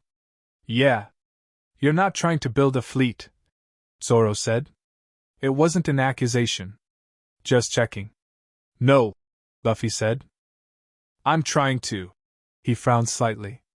"I want the world to be the kind of place where someone like Petra can get off an island when she wants to. Where those crews don't get extorted for 6 months with nowhere to go." He paused. "I don't want to own anything. I just want that." Zoro was quiet for a moment. "That's harder than owning something," he said. "Yeah," Luffy said. "Probably." Zoro stood. "Okay." He went back to wherever he had come from. Hancock had been listening from the rail. She came and sat near him, not adjacent the way she sat in private, but present, the way she was present with the crew now, genuinely in it. "Akainu is going to classify today as a hostile act against the world government," she said. "Probably," he said. Attacking a marine installation. Even one that was operating corruptly. Freeing prisoners is a hostile act? To him, yes. She looked at the water. He doesn't distinguish between what the Marines do and what the world government is. They're the same thing to him. Yeah. Luffy was quiet for a moment. That's the problem. He'll send someone after this, she said. Someone real. I know. An admiral, maybe, she said. Or someone equivalent. I know. She looked at him. You're not concerned. I'm not concerned, he said, which was exactly what she had said to him one morning. He glanced at her sideways with a slight grin. She held his gaze for a moment. You remembered that. I remember things that matter, he said. She looked at the water. The evening was fully settled now, the sky in that deep blue that happened between sunset and full dark, and the stars were beginning, one by one, to commit to being visible. The new world produced stars that were different from other skies, more numerous, more insistent, the kind that made the sky feel occupied rather than empty. I want to tell you something, she said. Okay. Something I haven't said? He put down what he was eating and turned to face her properly, because he could tell from the quality of her voice that this was one of the things that required full attention. She looked at him. The starlight was catching her hair and the crown wasn't on. She hadn't worn it since Pharaoh's, and she hadn't mentioned that, and he hadn't mentioned it either. She looked like herself, which was both versions, either managing the other. I was afraid, she said. For a very long time. Of exactly this, of being somewhere I couldn't control, with people I couldn't fully predict, in a situation where the ground could shift without warning. She paused. I built Amazon Lily to be a place where I was never afraid. And I was very good at maintaining that. He waited. I'm afraid here, she said. Some of the time. Of what Akainu will send. Of what it will mean for the island, for my sisters. She stopped. Of caring about things that can be taken. He looked at her steadily. And I'm staying, she said. Not because the fear is gone. Because you're here, and the crew is here, and it's real in a way that. She searched for it. It's worth being afraid for. He was quiet for a moment. Then, I'm afraid too. She looked at him. Of what? Of not being enough, he said. For the people I want to protect. Of something happening that I can't fix. He met her eyes. I was afraid every day after Marineford. Not that someone would hurt me. That I'd lose someone again. He paused. I'm less afraid now. Why? Because you're here, he said. And because. He stopped, and did the thing he sometimes did when words weren't quite right, and then found them. Before, I was trying to protect everyone by being strong enough. Now I understand it's not just me. You're strong, and Zoro is, and Robin, and all of them. He looked at her. I don't have to hold it alone. She held his gaze for a long moment. That took you a while to figure out, she said. Yeah, he said. I'm not always fast. You're fast at the things that matter. He grinned, and it was all of his grins at once, the big unqualified one, and the small specific one, and everything in between. She reached over and straightened his hat, which had been slightly crooked since the Grey Fort, and the gesture was so ordinary, and so not ordinary simultaneously that they both went quiet for a moment, and the stars continued to appear overhead, and the ship went on through the dark. 3 days out from the Grey Fort the blockade appeared. 5 ships. Marine colors, full battle configuration, the specific arrangement of a formation that was designed not to stop one ship but to make running from it strategically impossible. They were positioned across the approach to the next island chain, spread wide, and between them the gaps were exactly calibrated to be too narrow for a vessel of any significant size to pass without being in range of at least 2 sets of guns. Someone had planned this carefully. Someone who knew the route and the geography and how ships moved. Nami saw them 40 minutes out. She called Luffy to the helm, and he came, and looked at the formation through the scope she handed him, and handed it back, and looked at the 5 ships with his naked eyes for a moment. "How many Marines?" he said. "At full battle configuration?" Nami said. 5 ships that size, maybe 800 total. "Who's commanding?" "I can't see the command flag from here." She paused. "But Luffy." "The ship in the center." He looked. The ship in the center was different from the others. Larger, more heavily armed, with a quality of presence that a ship took on when the person commanding it had a certain kind of gravity.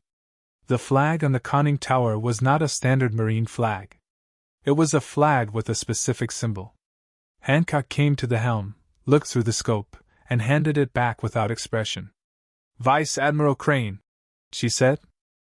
"She's commanded the New World North Fleet for 8 years. She's not." She paused. "She's not like Akainu. But she's not Varys either." "She'll fight?" Luffy said. "She'll do what she's ordered to do," Hancock said. "And she'll do it well." The crew had assembled.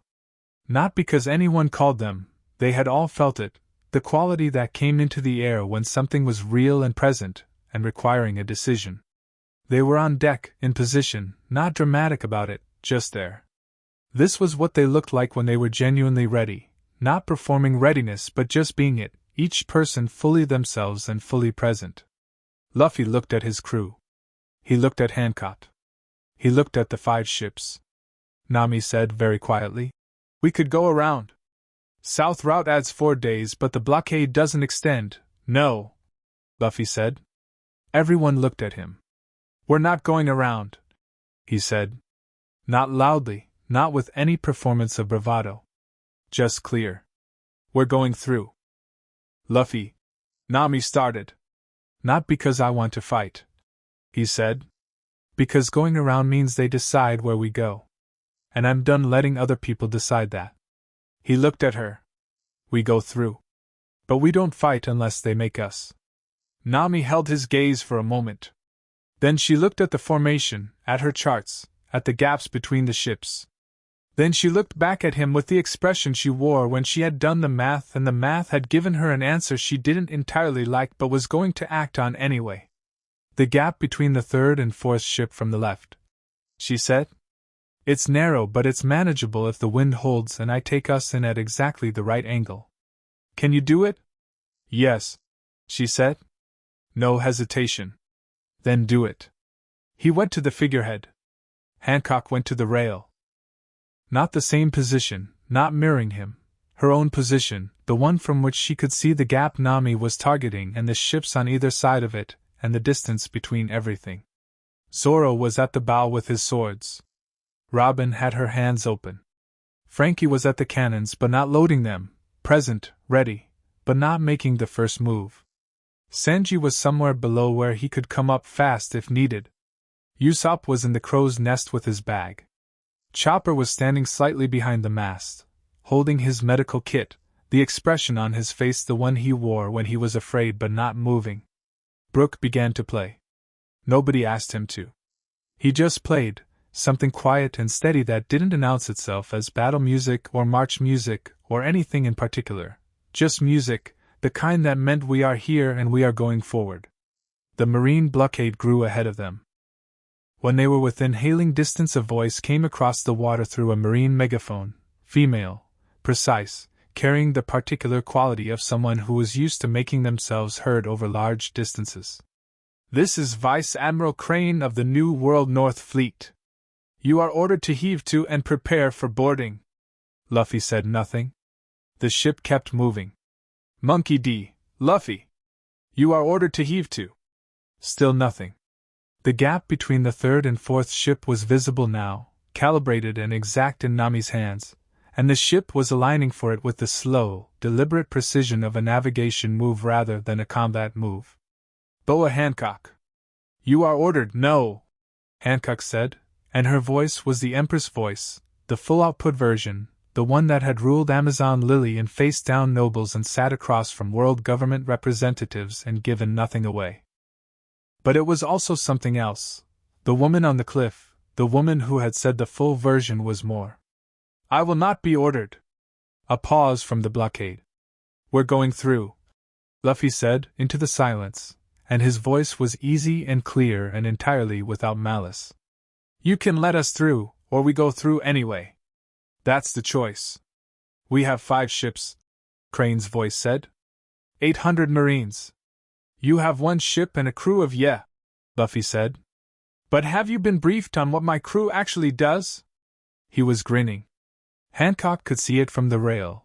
The profile of him, the hat, the grin that had nothing in it except the absolute enjoyment of being exactly where he was doing exactly what he was doing. She understood, watching him, what kind of thing he was. Not a king. Not a warlord. Not a symbol, or a title or a position on a map. Something that moved through the world and made the world different by moving through it, not by conquering it but by refusing to be diminished by it, and by pulling the people around him into that refusal. She thought about the question she had asked herself in the cabin on the first night. Whether she would do what he had done, stand in front of someone and dismantle the weapon pointed at them with nothing but the truth. She looked at the 5 ships.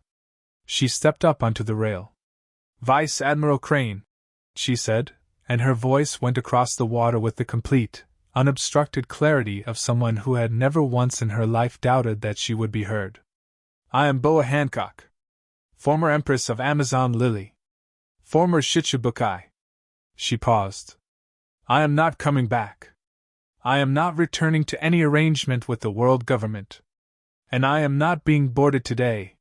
She looked at the command ship, at the flag, at the measured, professional presence she could feel from across the water. Whatever Akainu has told you about what I am and what I owe, it was built on something he obtained by theft. That is under review. You may contact Commodore Vares to confirm this. Another pause. You are a person who believes in what she does. I know this because you are still here after 8 years in the worst ocean in the world. I am asking you to consider whether what you've been asked to do today is what you believed in when you started. Silence across the water. The ship was in the approach now, Nami threading them toward the gap, steady and exact. Crane's voice, when it came, was different from before, still precise, still carrying, but with something underneath it that had shifted. Stand by your positions, she said, but she was saying it to her own ships, not to the Straw Hats, and stand by was not fire, and it was not boarding, and the gap between the 3rd and 4th ship was not closing. Nami took them through. It was not fast, and it was not glamorous. It was tight and careful, 20 feet of clearance on the near side, 30 on the far, the 2 Marine ships watching them pass with their guns trained and their orders currently sitting in an ambiguity that Crane was resolving in real time somewhere on her command ship. Every person on the Straw Hat deck was completely still, which was the only time the Straw Hats were all completely still simultaneously. Then they were through. The blockade was behind them. The open water of the New World was ahead, genuinely open, the kind of open that had nothing in it yet and all of its possibilities still intact. Luffy turned on the figurehead to look back at the 5 ships. They were not following. The formation was holding, which meant Crane was holding it, which meant something in what Hancock had said had done what Luffy's plain question to Vares had done, found the person inside the uniform and asked them something real. He looked at Hancock. She looked back at him from the rail, and she was both things at once and not hiding either, the Empress and the woman from the cliff, and the morning light was on her, and the sea was ahead and the world behind them was going to have a great deal to say about what had just happened. Nice, he said. You said that about the sail rope too, she said. It was nice then too, he said. She looked at him for a moment longer. Something in her face settled into a configuration he hadn't seen on it yet, not the composed certainty, not the quiet honesty, not the fond annoyed that he knew best. Something more open than all of them. Something that was simply her. Where are we going? She said. He turned to face forward. The New World stretched ahead of them, deep and enormous and full of things that hadn't happened yet. Everywhere, he said. Brooks' music shifted. Not the steady, quiet forward piece, something bigger, something that moved through the chest, the kind of music that was for going somewhere you had decided to go, and going there fully. Usopp shouted something from the crow's nest that was technically an observation about the weather but had the quality of a cheer.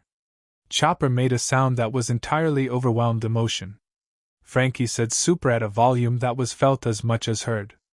Zoro, sitting against the mast with his eyes closed, said nothing. But the slight curve at the corner of his mouth said what he would have said if he'd been someone who said things. Nami looked at her charts and her log pose and the open water ahead, and she was smiling the private smile she wore when a route that had looked complicated had resolved into something clear. Luffy stood on the figurehead with the wind in his hat and his grin at its widest and the sea ahead of him going everywhere, and beside him, not behind him, not in front of him, but beside, at the rail, exactly where she chose to be, Hancock looked at the horizon with the expression of someone who had stopped waiting for the other shoe to drop and started watching for what came next. It wasn't a throne. It wasn't a title. It wasn't the architecture of power that either of them had built their understanding of the world around. It was a ship on open water, going everywhere, full of people who had chosen to be there. It was enough. It was more than enough. It was exactly what it was,